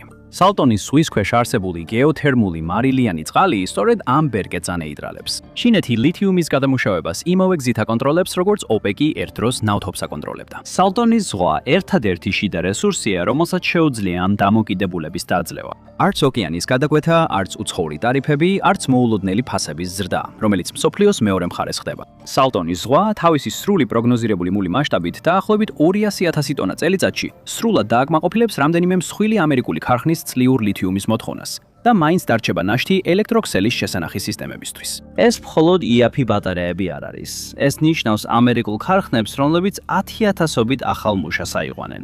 ტბა, როგორც ახლა, სტრატეგიული რესურსია. როდესაც ნევადამ თავისი ახალი ვერცხლი გააპიარა და შტატმა თავისი ინდუსტრიებისთვის იურიდიული და ფიზიკური დაცვა შექმნა. კალიფორნიას აქვს შანსი იგივე გააკეთოს სალტონის ზღვის შემთხვევაში. შეუძლია შტატის ყველაზე მივიწყებული ნაწილი ყველაზე მნიშვნელოვან სტრატეგიულ ცენტრად აქციოს. და ახლა სწორედ ის დროა, რომ ეს გამოიყენოს. სალტონის ზღვა ერთადერთი ადგილია, რომელსაც ამისთვის საჭირო გეოლოგიური მასშტაბი აქვს. ამ რესურსის დასაცავად ბრძოლა უკვე დაწყებულია. მძიმე ტექნიკა ტბის სამხრეთ ნაპირზე მოძრაობს. 3 მთავარი ოპერატორი ეჯიბრება ერთმანეთს გეოთერმულ მარილწყალში. თითოეული მილიარდებს დებს ფსონად, რომ კომერციულ მასშტაბს მიაღწიოს, მანამ სანამ ბაზარი მათ გარეთ არ დატოვებს. კონტროლირებადი თერმული რესურსები ლიდერობს გაფართოებას. მათი Hell's Kitchen-ის ოპერაცია ბურღაოს ღრმა გადახურებულ რეზერვუარში მიზნად ისახავს 2020-იანი წლების ბოლოსთვის ბატარეის ხარისხის ლითიუმის მიწოდებას გეოთერმულ ენერგიასთან ერთად. ამ ადრეული უპირატესობის მოპოვება ზეწოლას ახდენს კონკურენტებზე, რომ მათაც მიაღწიონ ინტეგრირებულ მასშტაბს ან რისკავენ ჩამორჩენას. ენერგიის წყაროს მინერალები განსხვავებულ მიდგომას იყენებს. ისინი იყენებენ მიწის ზედაპირზე უკვე არსებულ მარილიან წყალს და არსებული გეოთერმული ინფრასტრუქტურის გამოყენებას. ენერგეტიკის დეპარტამენტის 1.36 მილიარდი დოლარის ვალდებულება 2025 წელს კერძო ინვესტორებს მიუთითებს, რომ ამ სფეროში მასშტაბური საინჟინრო ინვესტიციები ახლა უკვე ფედერალური ნდობით არის უზრუნველყოფილი. ამასობაში Berkshire Hathaway Energy-მ განახლებად ენერგიაში 40 მილიარდ დოლარზე მეტი დააბანდა და ASHS-ში ერთ-ერთ ყველაზე დიდ ენერგეტიკულ ქსელს მართავს. ეს ნიშნავს, რომ მას შეუძლია რესურსების მობილიზება უფრო სწრაფად და იაფად, ვიდრე მცირე ოპერატორებს. ეს 3 ცალკე ფსონი არ არის. ეს 3 პარალელური ხაზია ერთსა და იმავე გზატკეცილზე. ვინც პირველი მიაღწევს 20,000 ტონას, ის უზრუნველყოფს კონტრაქტებს, რომელსაც დანარჩენები წლების განმავლობაში დაედევნებიან. ფედერალური მთავრობა აცნობიერებს what's at stakes და მაქსიმალურ ზეწოლას ახორციელებს, რომ დააჩქაროს ვადები. ეხლა ეს პროექტები გადადის დაჩქარებული დამტკიცების პროცესზე, რაც აიძულებს ყველა სააგენტოს ერთობლივად იმოქმედოს და გადალახოს ბიუროკრატიული ბარიერები, რომლებიც ჩვეულებრივ აფერხებს ამერიკულ ინფრასტრუქტურას. ამავე დროს კალიფორნიამ დანერგა ლოკალიზებული საგადასახადო სტრუქტურა, რათა რეგიონში პოლიტიკური სტაბილურობა შეენარჩუნებინა. ახალი აქციზური გადასახადი პირდაპირ პროპორციულად იზრდება წარმოებული ლითიუმის მოცულობასთან. 20% კანონით გამოყოფილია და განკუთვნილია უშუალოდ სალტონის ზღვის ეკოლოგიური აღდგენისათვის. ეს ინდუსტრიული აჩქარება ხდება იმიტომ, რომ მეორადი ბაზარი უკვე შექმნილია. მზის სარტყელში მასშტაბური ახალი ბატარეების საწარმოები იხსნება. მათ სჭირდებათ შიდა მომარაგების ხაზი, რომელიც დაცულია გლობალური სავაჭრო დავებისა და საზღვაო შეფერხებებისგან. თუ იმპერიული ველის ოპერაციები მიაღწევს 2020-იანი წლების ბოლოსთვის წარმოების მიზნებს, ისინი უზრუნველყოფენ საფუძველს მთელი ამერიკული საავტომობილო სექტორისთვის. მაგრამ შეცდომის უფლება პრაქტიკულად არ არსებობს. საერთაშორისო კონკურენტები თავიანთ გაფართოებებს არ აჩერებენ. თუ სალტონციის პროექტები ვერ მოასწრებს თავის ვადებს, ან დაფინანსება შეწყდება, ან მშენებლობა გაჩერდება, ბატარეების ქარხნები უცხოეთს შეხედავენ. გლობალური ბაზარი მოითხოვს განსაზღვრულობას. შეერთებულ შტატებს ეს მასალა სჭირდება, მაგრამ რაღაც ხელს უშლის. კალიფორნია. შტატის რეგულირების სისტემა, რომელსაც შეუძლია ყველაზე მარტივი მშენებლობაც კი 10 წლეულობით გააჭიანუროს, პირდაპირ დგას აშშ-სა და ლითიუმის მარაგის სრულ კონტროლს შორის. აქ ყოველი დაგვიანება მხოლოდ ბიუროკრატიული არ არის. ეს სტრატეგიული რისკია. გარემოს დაცვითმა სასამართლო დავებმა უკვე გააჩერა განვითარების მნიშვნელოვანი ეტაპები. 2025 წლის ბოლოსთვის სამართლებრივი გასაჩივრებები აქტიურად იყო მიმართული ისეთ პროექტებზე, როგორიცაა Hell's Kitchen. ძირითადი არგუმენტი რეგიონის ფუნდამენტურ სისუსტეზეა კონცენტრირებული, წყლის მოხმარებაზე. აუზი ამჟამად მძიმე გვალვის პირობებშია. თუნდაც ძალიან ეფექტური მოპოვება საჭიროებს მილიონობით გალონ წყალს გაგრილებისა და ქიმიური დამუშავებისთვის. კრიტიკოსები აფრთხილებენ, რომ ინდუსტრიული მოთხოვნის მიწოდებამ ჩამოშლილ ტბაში შეიძლება სალტონის ზღვა სიკვდილთან კიდევ უფრო დაახლოს. წყლის უფლებების ზრდის მკაცრ ფიზიკურ ზღვარს წარმოადგენს. იმპერიული ველის ფერმერებს კოლორადოს მდინარეზე უზარმაზარი პრიორიტეტული კვოტები აქვთ. მაგრამ 2026 წლის შემდეგ ფედერალური ოპერაციული სახელმძღვანელოების მიხედვით მდინარეზე ყველა მომხმარებელს შემცირება ელის. სალტონის ზღვა დღეს მხოლოდ იმიტომ არსებობს, რომ სწორედ იმ ფერმებიდან სასოფლო-სამეურნეო ნარჩენი წყლები ჩაედინება. თუ წყალს მინდვრებიდან მაღალტექნოლოგიური გადამამუშავებელი ქარხნების გასაგრილებლად გადაამისამართებენ, ეს ტბა უფრო სწრაფად და დაიწყებს შემცირებას.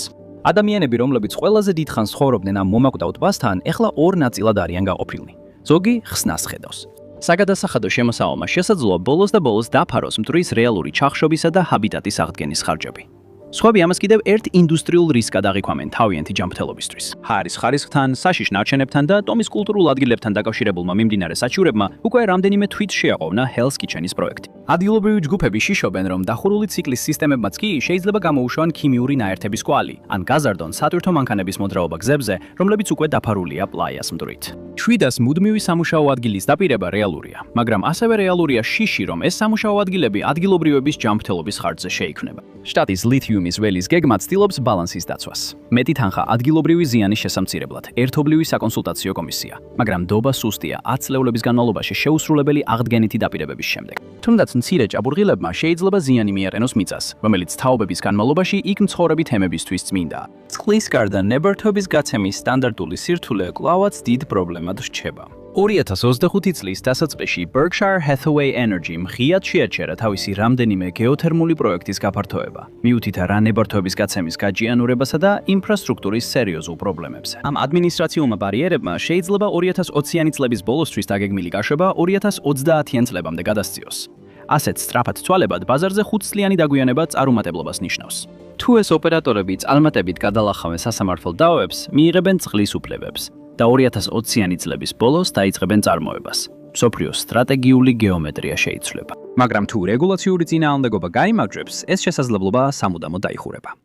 გლობალური ბატარეების ინდუსტრია უბრალოდ გვერდს აულის შეერთებულ შტატებს. ქვეყნის სუფთა ენერგიის მომავალი დამოკიდებული იქნება იმპორტირებულ ლითიუმზე, რის გამოც ელექტრომობილების მწარმოებლები და ენერგოსისტემის პროექტები გახდებიან მგრძნობია დაგვიანებების, ფასების ზრდისა და უცხოური შეფერხებების მიმართ. 30 წლის განმავლობაში სალტონის ზღვა უყურადღებოდ იყო მიტოვებული. ეს იყო ეკოლოგიური კატასტროფა, რომელიც ელოდა გამოსავალს, რომელიც არასდროს მოვიდა. ეხლა სწორედ ეს წარუმატებლობა გახდა აუცილებელი პირობა მასიური ინდუსტრიული აღორძინებისთვის. ეს აიძულებს ლანდშაფტის სრულად გადაკეთებას. უდაბნო არ იცდის და ჩინეთი მით უმეტეს არ იცდის. მაგრამ ამერიკა? მადლობა რომ დღეს შემომიერთდით. იმედია ვიდეო მოგეწონათ და თუ გსურთ მეტი მსგავსი ვიდეოს ნახვა, გთხოვთ გამოიწეროთ არხი და ჩართოთ შეტყობინებები. ეს ნამდვილად მნიშვნელოვანია. კიდევ ერთხელ მადლობა და მომავალ შეხვედრამდე მადბაგზან. ამჟამად პლანეტის მთლიანი ნავთობის მარაგის 20% გაჯედილია. ის ნძევლად ყავს მიკროსკოპული წყლის ფენა, რომელიც იმდენად პატარაა, რომ რუკაზე მარტივად გამოგეპარებათ. ხორმუზის სრუტე. ყოველდღე უზარმაზარი ტანკერები, რომლებიც მილიონობით ბარელს აწვავს ეზიდებიან, უნდა გაიჭყიდონ ამ 21 მილიან დერეფანში, ან ასე მაინც უნდა იყოს. სამხედრო დარტყმებმა და საზღვაო ნაღმებმა წყლის გზა მთლიანად ჩაკეტეს, რაც მკისიერად აქცევს მას პლანეტის ყველაზე საშიშ ადგილად. თითქოს ეს შეუძლებელი უნდა იყოს. როგორ შეიძლება, რომ არ არსებობს ალტერნატიული მარშრუტი ან სარეზერვო გეგმა? როდესაც გლობალური მიწოდების ჯაჭვები ასე სწრაფად ინგრევა, საზოგადოება მაშინვე ითხოვს გამოსავალს. ჩვენ მთებს ვჭრით პანამის არხის ასაშენებლად, სუეცისთვის კი უდაბნოს სახეს უცვლით. თუ ადამიანთა გადარჩენა ასეთ ვიწრო ხრელზეა დამოკიდებული, რომ მის გაღმა მხარესაც კი ხედავ, რატომ ვერ უღებენ დედამიწაზე ყველაზე მდიდარი ქვეყნები არხის გათხრას ან სხვა გზით მის გვერდისავლას? იმიტომ რომ ჰორმუზის სრუტის გვერდის ავლა მხოლოდ მიწის გადატანაზე ბევრად უფრო რთული საკითხია. და თუნდაც ადამიანთა ისტორიაში უდიდესი სამშენებლო პროექტი განმოხორციელოთ, სინამდვილეში ეს მაინც ვერ გვიშველის. სპარსეთის ყურეში უზარმაზარი მახია და ის უბრალოდ ელოდება, როდის ჩავარდება ვინმე მასში. სპარსეთის ყურე უნიკალურია მთელ პლანეტაზე.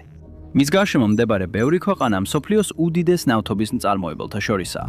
საუდის არაბეთი, ირანი, ერაყი და არაბთა გაერთიანებული საამიროები ყოველდღიურად ათეულობით მილიონ ბარელს იღებენ ქვიშიდან. ეს არის წარმოუდგენელი რაოდენობის თხევადი ენერგია, რომელიც საკმარისია კონტინენტების გასათბობად, სატვირთო ფლოტების დასაცურებლად და გლობალური ქსელის ონლაინ რეჟიმში შესანარჩუნებლად. მრავალი თვალსაზრისით ეს თანამედროვე სამყაროს ცქერადი გულია, მაგრამ გეოგრაფიაში სასიკვდილო დიზაინის ნაკლია. აი, მთავარი საკითხი. სპარსეთის ყურე ფაქტობრივად დახურული აუზია, რომელსაც მხოლოდ ერთი ვიწრო გასასვლელი აქვს შესასვლელად და გამოსასვლელად. ჰორმუზის სრუტე თავად. ეს გამოარჩევს მას მსოფლიოს სხვა მრავალ ყურესგან. მაგალითად, მექსიკის ყურეს აქვს რამდენიმე დიდი გასასვლელი და გზები, რომლითაც გემები თავისუფლად შედიან და გამოდიან ზღვამო.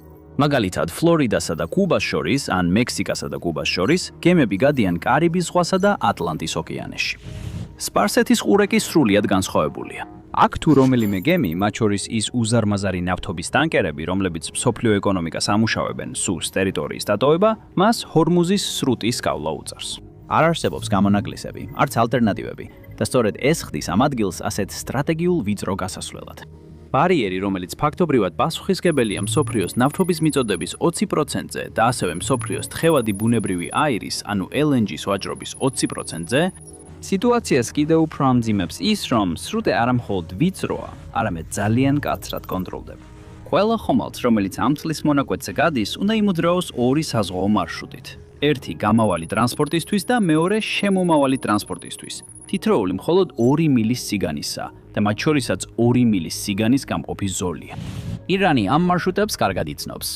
მან ზუსტად იცის, რომელი გზებით იმოძრავებენ ხომალდები და ზუსტად იცის, როგორ შეაფერხოს ისინი. მას არც კი სჭირდება მთელი სრუტის გადაგედო. ის უბრალოდ შეიძლება კონცენტრირდეს ამ ვიწრო საზღვაო მარშრუტებზე და ერთ ღამეში ფაქტობრივად გადაკეტოს ვაჭრობის დიდი ნაწილი. და სწორედ ეს გააკეთეს მათ. ნაღმების, რაკეტების, დრონებისა და სხვა საფრთხეების წინაშე ბევრმა ხომალდმა შეწყვიტა ჰორმუზის სრუტეში გადაადგილება. კომპანიებს არ სურდათ რისკის გაწევა და ასეთი ძვიადღირებული აქტივებისა და ეკიპაჟის ათეულობით წევრის სიცოცხლის საფრთხეში ჩაგდება. ხოლო სადაზღვეო კომპანიები გაცილებით ნაკლებად იყვნენ მზად, რომ უზრუნველეყოთ დაზღვევა იმ ხომალდებისთვის, რომლებიც ამ მარშრუტზე გამგზავრებას აპირებდნენ. შედეგად, ნავთობის თასები მკვეთრად გაიზარდა და მთელი კონტინენტების ეკონომიკები ერთი ნაბიჯით მიუახლოვდა უპრეცედენტო თაობაში ერთხელ მომხდარ კრიზისს. იცით, იმ ტიპის კრიზისს, რომელიც ჩემს თაობაში მინიმუმ 4-ჯერ მაინც მოხდა. და ეს ყველაფერი მხოლოდ ერთი წყლის ზოლის გამო. ბუნებრივია, პირველი კითხვა ასეთია: რატომ არ შეგვიძლია უბრალოდ გვერდი აუაროთ მას? ბოლოს და ბოლოს მსგავსი რამ ადრეაც კეთები არის, გაგვიკეთებია. საუკუნეების განმავლობაში გეოგრაფია გლობალურ ვაჭრობას მძევლად ამყოფებდა. წარსულში გემებს აფრიკის გარშემო უწოდათ მოგზაურობა, ათასობით მილის გავლა და ზღვაში კვირების გატარება მხოლოდ იმისთვის, რომ ტვირთი ევროპასა და აზიას შორის გადაეტანათ. ბევრი გემი და ეკიპაჟი დაეღუპა, როცა ცდილობდნენ სამხრეთ აფრიკის უკიდურეს სამხრეთშივე სახეგანთქმული კეთილი იმედის კონცხის გარშემო გავლას, სადაც სახიფათო დინებები და ცუდი ამინდი სასიკვდილო საზღვაო პირობებს ქმნიდა. იყო მეკობრეობაც, უამრავი შემთხვევა, როცა გემებს ესხმოდნენ თავს ან იტაცებდნენ და თვირთს იპარავდნენ.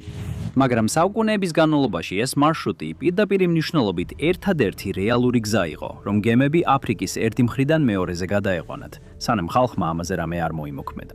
1869 წელს 10 წლიანი მშენებლობისა და უდაბნოს გარდაქმნის შემდეგ გაიხსნა სუეცის არხი, რომელმაც დააკავშირა წითელი ზღვა და ხმელთაშუა ზღვა და აფრიკის კონტინენტის გარშემო ახალი გზა შექმნა. მან მარშრუტები ათასობით მილით და მთელი კვირებით შეამოკლა და საერთაშორისო ვაჭრობას უპრეცედენტო განუსაზღვრელი ბიძგი მისცა. დღესაც კი არხი მსოფლიო ვაჭრობის დაახლოებით 12-დან 14%-მდე უზრუნველყოფს. ამერიკაში თუ გემებს ატლანტის ოკეანედან წყნარ ოკეანეში გადასვლა სურდათ, მათი ერთადერთი რეალური არჩევანი იყო სამხრეთ ამერიკის გარშემო სრული შემოვლა. გემებს მოუწევდათ სამხრეთ ამერიკის სამხრეთ სანაპიროსთან, ისეთ ადგილებში როგორიცაა კეიპ ჰორნი და დრეიკის სრუტე, მრელვარე წყლებში, მაღალ ტალღებსა და ძლიერ ქარებში ნავიგაცია. ამიტომ შეერთებულმა შტატებმა პირდაპირ გადაჭრა ცენტრალური ამერიკა და 1914 წელს პანამის არხი გაიხსნა, რამაც მყისიერად და დრამატულად შეამცირა დრო, რომელიც გემებს ამერიკის ერთი მხრიდან მეორეზე გადასასვლელად სჭირდებოდათ. ისტორია ამტკიცებს, რომ თუ სტრატეგიული საზღვაო გასასვლელი ჩვენს გადარჩენას ემუქრება, შეგვიძლია მთელი კონტინენტი შევცვალოთ. მაშ თუ ჰორმუზის სრუტესთან ესეთი დიდი დრამაა დაკავშირებული, რატომ არ შეგვიძლია იგივე გავაკეთოთ? პერსიის ყურის კრიზისის გადაწყვეტა თითქოს აშკარაა, მაგრამ ახლო აღმოსავლეთი ჩვენი ინჟინერიის მიმართ იმუნურია. თუ სუეცისა და პანამის არხებს გადავხედავთ, ორივე აშკარად შესაფერის ადგილასაა აშენებული. სუეცის არხის შექმნამდე აშკარა სივრცე არსებობდა ასეთი ნაგებობისთვის, რადგან წითელი ზღვის ჩრდილოეთი ბოლო ხმელთაშუა ზღვის სამხრეთ სანაპიროდან სულ რაღაც 100 მილის დაშორებით იყო. ექსპერტებმა იცოდნენ, რომ ამას წარმოუდგენლად დიდი დრო და თანხა დასჭირდებოდა, მაგრამ აქ არხის გაყვანის იდეა მაინც ლოგიკური იყო. იგივე იყო პანამაში, სადაც სულ რაღაც 50 მილი მიწა აშორებდა წყნარ ოკეანეს ერთ მხარეს და კარიბის ზღვას მეორე მხარეს. თუნდაც ჩვეულებრივი დამკვირვებელი რომ დაეხედა რუკას, დაინახავდა, რომ ეს იყო იდეალური ადგილი არხისთვის, რომელიც ერთ წყლის სივრცეს მეო სივრცეს მეორესთან დააკავშირებდა. სპარსეთის ყურის ამბავი სრულიად განსხვავებულია. ყურე თითქმის მთლიანად შემოსაზღვრულია. ეს გავს ჩიხს, რომელსაც გასასვლელი მხოლოდ ჰორმუზის სრუტის გავლით აქვს. შემდეგ ომანის ყურეში და იქიდან არაბეთის ზღვაში გადადის. ჩრდილოეთით მდებარეობს კასპიის ზღვა, რომელიც ხმელეთით არის გარშემორტყმული. იქედანაც ვერ მიიღებენ დახმარებას და იმისთვისაც კი რომ იქამდე მიაღწიონ, არხის აშენება მოუწევდათ 100 მილის მანძილზე, თითქმის მთელი ირანის სიგრძეზე. იმ მიზეზის გათვალისწინებით, რის გამოც სრუტე ახლა დახურულია, ეს აშკარად არ არის გამოსავალი. დასავლეთით არის ხმელთაშუა ზღვა, მაგრამ ისიც ძალიან შორსაა, რომ პარსის ყურეს დაუკავშირდეს. ამორის დასაკავშირებლად არხის გაყვანა მრავალ ქვეყანაზე მოუწევდათ. სავარაუდოდ მათ შორის იქნებოდა ერაყი, იორდანია და შესაძლოა სირია და ლიბანი, ან ისრაელი. ამის განხორციელებას 10 წლეულები და განუსაზღვრელი რაოდენობის თანხა დასჭირდებოდა. ასე რომ, ესეც რეალისტური არჩევანი არ არის. ხმელეთზე 100 მილი ეკუთვნის რამდენიმე სხვადასხვა ქვეყანას. არაბთა გაერთიანებულ საამიროებს, საუდის არაბეთს, ომანსა და იემენს, რომლებიც მდებარეობს სპარსეთის ყურესა და ადენის ყურეს, ანუ არაბეთის ზღვას შორის. მაგრამ რა მოხდება თუ მაინც ცალოთ?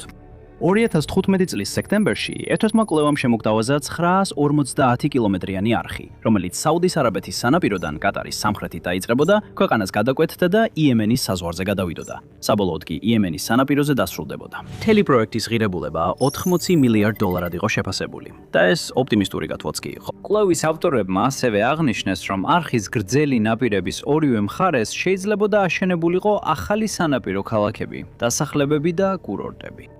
მას შემდეგ ამ პროექტის შესახებ ბევრი აღარაფერი ისმოდა და ალბათ ისიც იგივე გზას დაადგა, როგორც ხაზი და ვეგასის მარკურში. არა, როგორც ჩანს, მთელი ყურე ფაქტობრივად ჩიხია. არც ალტერნატიული მარშრუტებია, არც დამალული გასასვლელები, არც ვიწრო ხმელეთის ზოლი, რომელიც მას სხვა მნიშვნელოვან წყლის აუზს აშორებს და არც აშკარა ადგილები არხის ასაშენებლად. ერთის გარდა.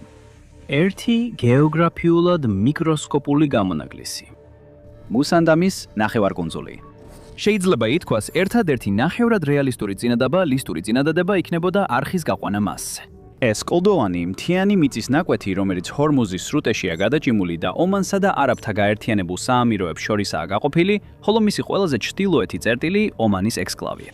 მის ყველაზე ვიწრო ადგილას მუსანდამის ნახევარკუნძული მხოლოდ რამდენიმე ათეული მილის სიგანეა. უბრალოდ ამოთხარეთ არხი მის გავლით და ირანის სამხედრო ძალებს მთლიანად აიცილებთ გვერდით.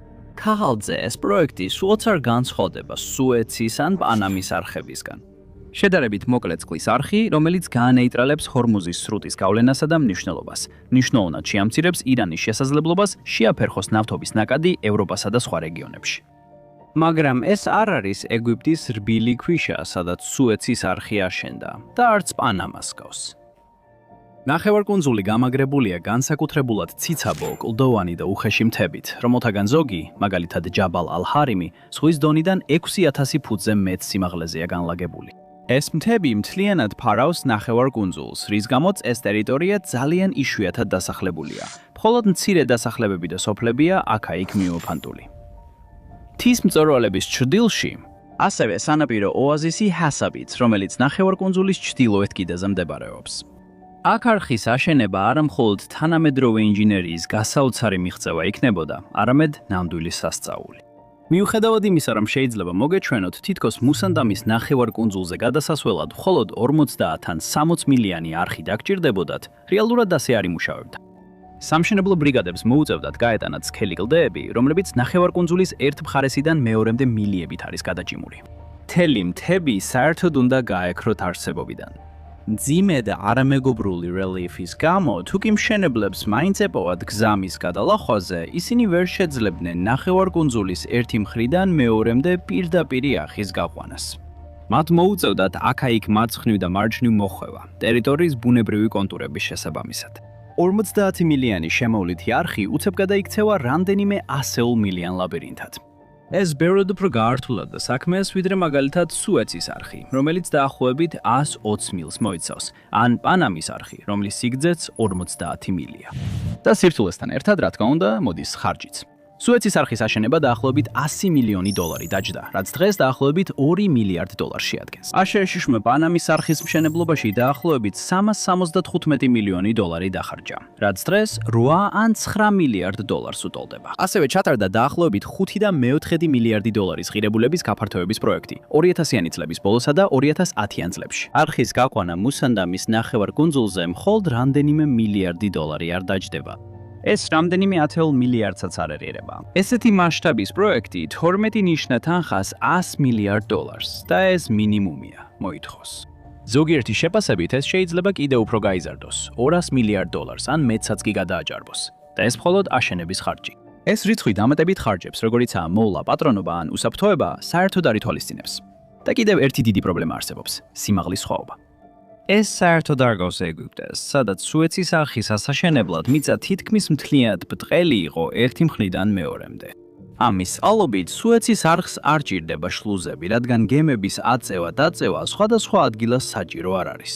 ისინი უბრალოდ გადიან არხში. ომანში ან არაბთა გაერთიანებულ საამიროებში არხი ასე ვერ იმუშავებდა. რადგან რელიეფი ძალიან იცვლება, გემებს არხის გადაკვეთაში ასვლისა და ჩამოსვლისთვის დიდი და რთული საკეტების სისტემა დასჭირდებოდათ. საკეტებს წყალი სჭირდებათ, უზარმაზარი რაოდენობის წყალი. და ეს ერთ-ერთი ყველაზე მშრალი რეგიონია პლანეტაზე. ეს კი უამრავ ახალ გამოწვევას ქმნის. მაგალითად, საიდან მოვიდოდა წყალი საკეტების შესავსებად? როგორ მოხდებოდა მისი შენარჩუნება? როგორ გაუნკოლდებოდა არხი ძლიერი სიცხის, მზის და გვალვის პერიოდებში? ეს არ არის უმნიშვნელო უხერხულობები ან უბრალო საკითხები. ესენი ფუნდამენტური დაბრკოლებებია, რომლებიც მუსანდამის არხის მთლიან კონცეფციას უფრო ზღაპარს ამსგავსებს, ვიდრე რეალისტურ წინადადებას. მაგრამ უბრალოდ საუბრისთვის, ვთქვათ, რომ ის მართლაც აშენდა. როგორ კაც ყველა პრობლემა გადაიჭრა.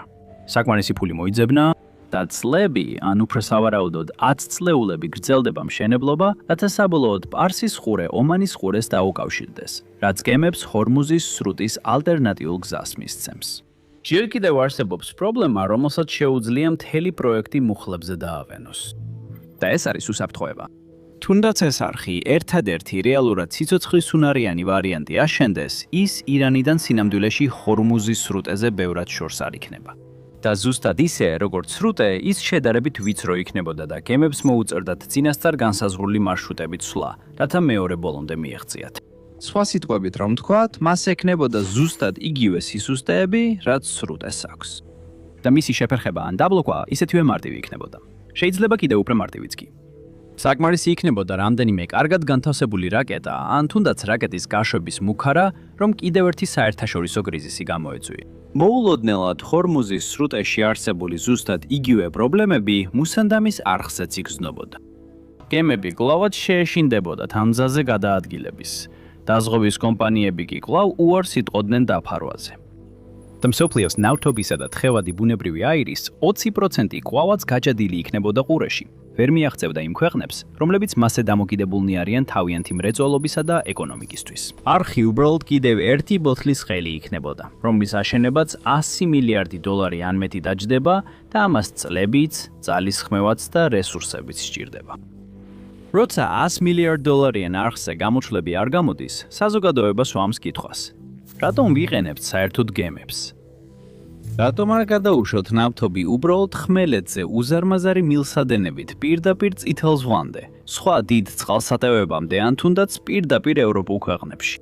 უკვე არსებობს მსგავსი მილსადენების ფართო ქსელი, რომელიც საუდის არაბეთიდან და არაბთაბთა გაერთიანებული საამიროებიდან გამოდის.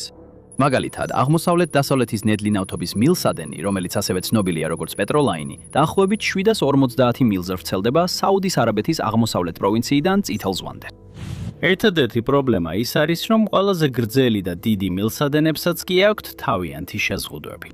ყველაზე დიდი მილსადენებიც კი ნავთობს მხოლოდ იმ რაოდენობით გადაადგილებენ, რაც რამდენიმე დიდ ტანკერს შეუძლია დღეში. და როცა პირობები კარგია, სრუტეში დღეში 100-ზე მეტი ტანკერი გადის.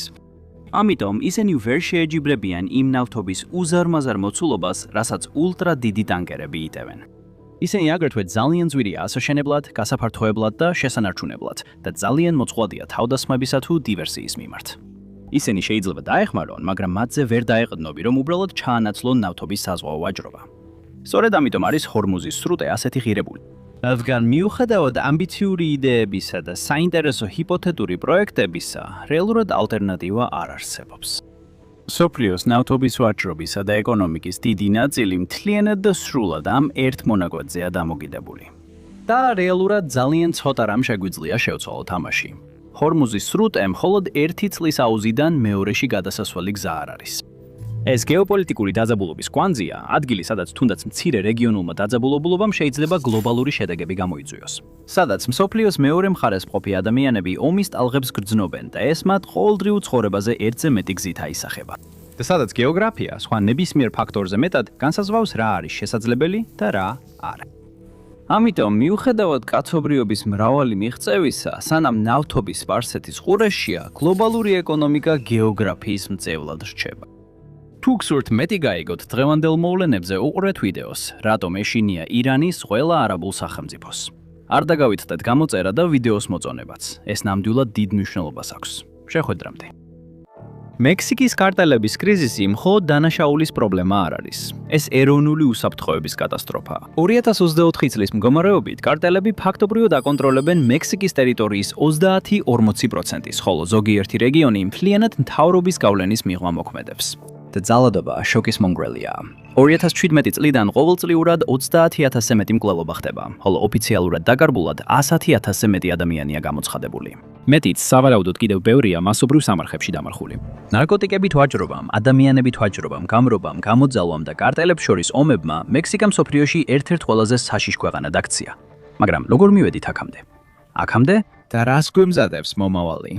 1980-იან და 1990-იან წლებში ამერიკაში ნარკოტიკებით ვაჭრობას კოლუმბიური კარტელები, განსაკუთრებით მედელინისა და კალის კარტელები აკონტროლებდნენ. ეს ორგანიზაციები კოკაინის წარმოებისა და ტრანსპორტირების ოსტატები იყვნენ. ნარკოტიკს კარიბის ზღვის მარშრუტებით შეაქვთ შეერთებულ შტატებში. მაგრამ შემდეგ ყველაფერი შეიცვალა. 1993 წელს პაბლო ესკობარის სიკვდილმა მედელინის კარტელს სერიოზული დარტყმა მიაყენა. ხოლო აშშ-ის სამართალდამცავებმა ნარკოტიკებით მოვაჭრეებზე ზეწოლა გააძლიერეს საზღვაო პატრულირებით. როდესაც კოკაინის კარიბის ზღვის გავლით გადატანა გართულდა, კოლუმბიურმა კარტელებმა პროდუქტის გადაზიდვის ახალი გზების ძიება დაიწყეს და მექსიკის სახმელეთო მარშრუტები ახალ გზად იქცა. თავდაპირველად მექსიკური კარტელები მხოლოდ გადამზიდავები იყვნენ, მაგრამ როდესაც მათ კოკაინის უფრო დიდი ნაწილი დაიწყეს გადაზიდვა, ოპერაციის სრულ კონტროლს დაეუფლნენ, წარმოებიდან დისტრიბუციამდე. ძალის გადანაწილებამ მექსიკის აღზევების დასაწყისი აღნიშნა, როგორც ნარკოტიკებით ვაჭრობის დომინანტი მოთამაშის. 1980-იანი წლების ბოლოსა და 2000-იანი წლების დასაწყისში მექსიკური კარტელები უკვე აღარ იყვნენ მხოლოდ შუამავლები. ისინი გადაიქცნენ გლობალურ კრიმინალურ იმპერიებად, რომლებიც აკონტროლებდნენ არა მხოლოდ ნარკოტიკებით ვაჭრობას, არამედ ადამიანებით ვაჭრობას, გამოძალვასა და იარაღით ვაჭრობასაც. ამ ახალი ეპოქის ერთ-ერთი ყველაზე დიდი სახელი მექსიკურ კარტელებში არის სინალოას კარტელი, რომელსაც ხელმძღვანელობდა ცნობილი ხოაკინ ელ ჩაპო გუსმანი. მისი ხელმძღვანელობით სინალოას კარტელი გახდა მსოფლიოს ყველაზე ძლიერი ნარკოტიკებით მოვაჭრე ორგანიზაცია. ეს აღარ იყო მხოლოდ კოკაინზე. სინალოას კარტელი სპეციალიზდებოდა ჰეროინში, მეტამფეტამინსა და ფენტანილში. მისი ოპერაციები 80-ზე მეტ ქვეყანაში ვრცელდებოდა. მიუხედავად იმისა, რომ ელ ჩაპო დააკავეს და ასასეშუში გადაიყვანეს, მისი კარტელი კვლავაც ძლიერ ძალად რჩება. ნაწილობრივ მისი შვილების წყალობით, რომლებიც ოჯახის ბიზნესს აგრძელებენ. სინალოას კარტელი გადამწყვეტ როლს ასრულებდა აშერესეჩუში ფენტანილის გავრცელებაში, რომელიც სინთეზური ოპიოიდია და ჰეროინზე 50 ჯერ ძლიერია. მათმა ფართო გვირაბების გამოყენებამ აშშ-ში მექსიკის საზღვრის ქვეშ სამართალდამცავებზე გავლენამ და ადაპტაციის უნარმა ისინი ლიდერ პოზიციაზე შეინარჩუნა. შემდეგ არის ხალისკოს ახალი თაობის კარტელი, ანუ CJNG, რომელიც ბოლო 10 წლეულის განმავლობაში სწრაფად იზრდება. ის ცნობილია თავისი უკიდურესი ძალადობითა და დაუნდობელი ტაქტიკით. CJNG-ის სამხედრო სტილის ოპერაციებმა, მათ შორის ჩასაფრებებმა, სიკვდილით დასჯებმა და მაღალი სიმძლავრის იარაღის გამოყენებამ, ის მსოფლიოში ერთ-ერთ ყველაზე საშიშ კრიმინალურ ორგანიზაციად აქცია. ამ კარტელმა აიღო ფენტანილის წარმოება საკუთარ ხელში, რაც აშშ-ში წარმოუდგენელი რაოდენობის სიკვდილს იწვევს. მხოლოდ ამ ნარკოტიკთან დაკავშირებულია 70-დან 80,000-მდე გარდაცვალება. CJNG-ის სასტიკი მეთოდები მისი იდენტობის ნაწილია და მათ მოიპოვეს რეპუტაცია, რომ არა მხოლოდ მეტოქე კარტელებს, არამედ მთელ საზოგადოებებსაც აშინებენ. კარტელი იმდენად ძლიერია, რომ ხელისუფლებამ მას მექსიკისა და აშტ-ისთვის ერთ-ერთ ყველაზე მნიშვნელოვან საფრთხედ მიიჩნია. კიდევ ერთი მნიშვნელოვანი მოთამაშეა გალფის კარტელი, რომელიც მექსიკის ერთ-ერთი უდიდესი და ყველაზე დამკვიდრებული ორგანიზაციაა. გალფის კარტელი ერთ დროს აკონტროლებდა მნიშვნელოვან სატრანსპორტო მარშრუტებს, რომლითაც ნარკოტიკები კოლუმბიიდან მექსიკის გავლით აშშ-ში გავლით აშშ-ში გადაჰქონდათ. დღეს კი ის უფრო მეტად ადამიანებით ვაჭრობაში, გამოძალვაში და სხვა უკანონო საქმიანობაშია ჩართული, განსაკუთრებით აშშ-სა და მექსიკის საზღვართან.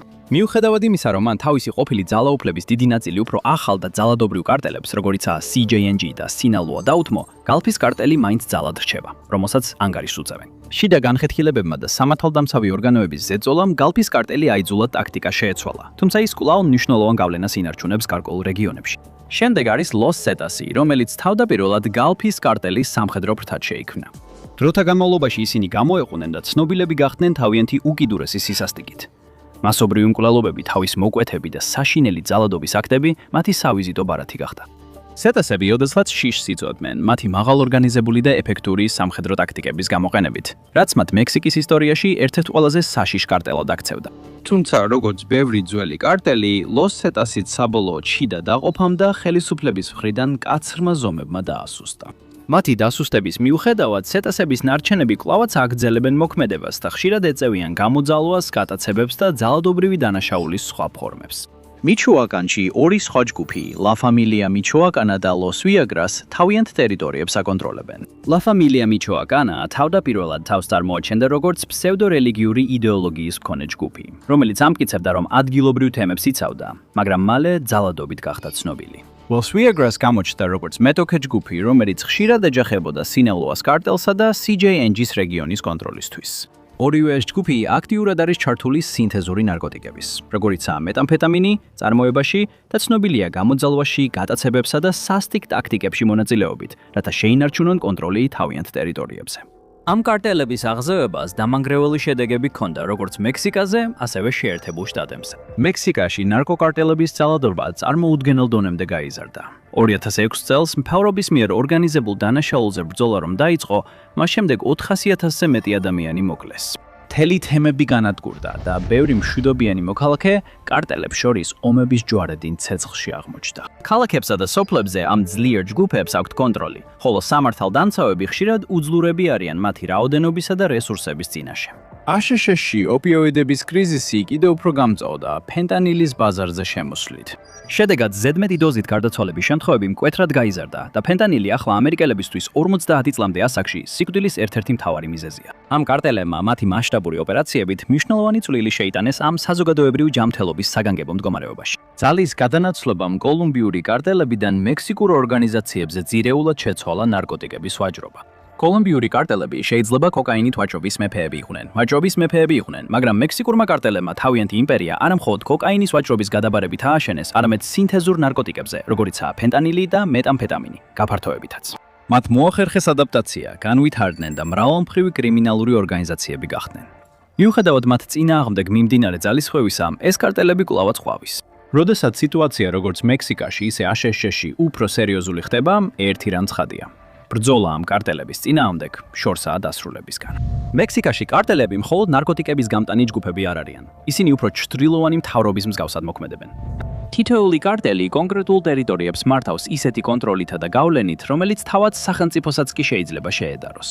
ამ კრიმინალურმა იმპერიებმა ქვეყანა რეგიონებად დაყვეს, სადაც ისინი სპეციალიზდებიან ყველაფერში: ნარკოტიკების წარმოებიდან დაწყებული გამოძალვით, ადამიანებით ვაჭრობით და საწოვის ქურდობით დამთავრებული.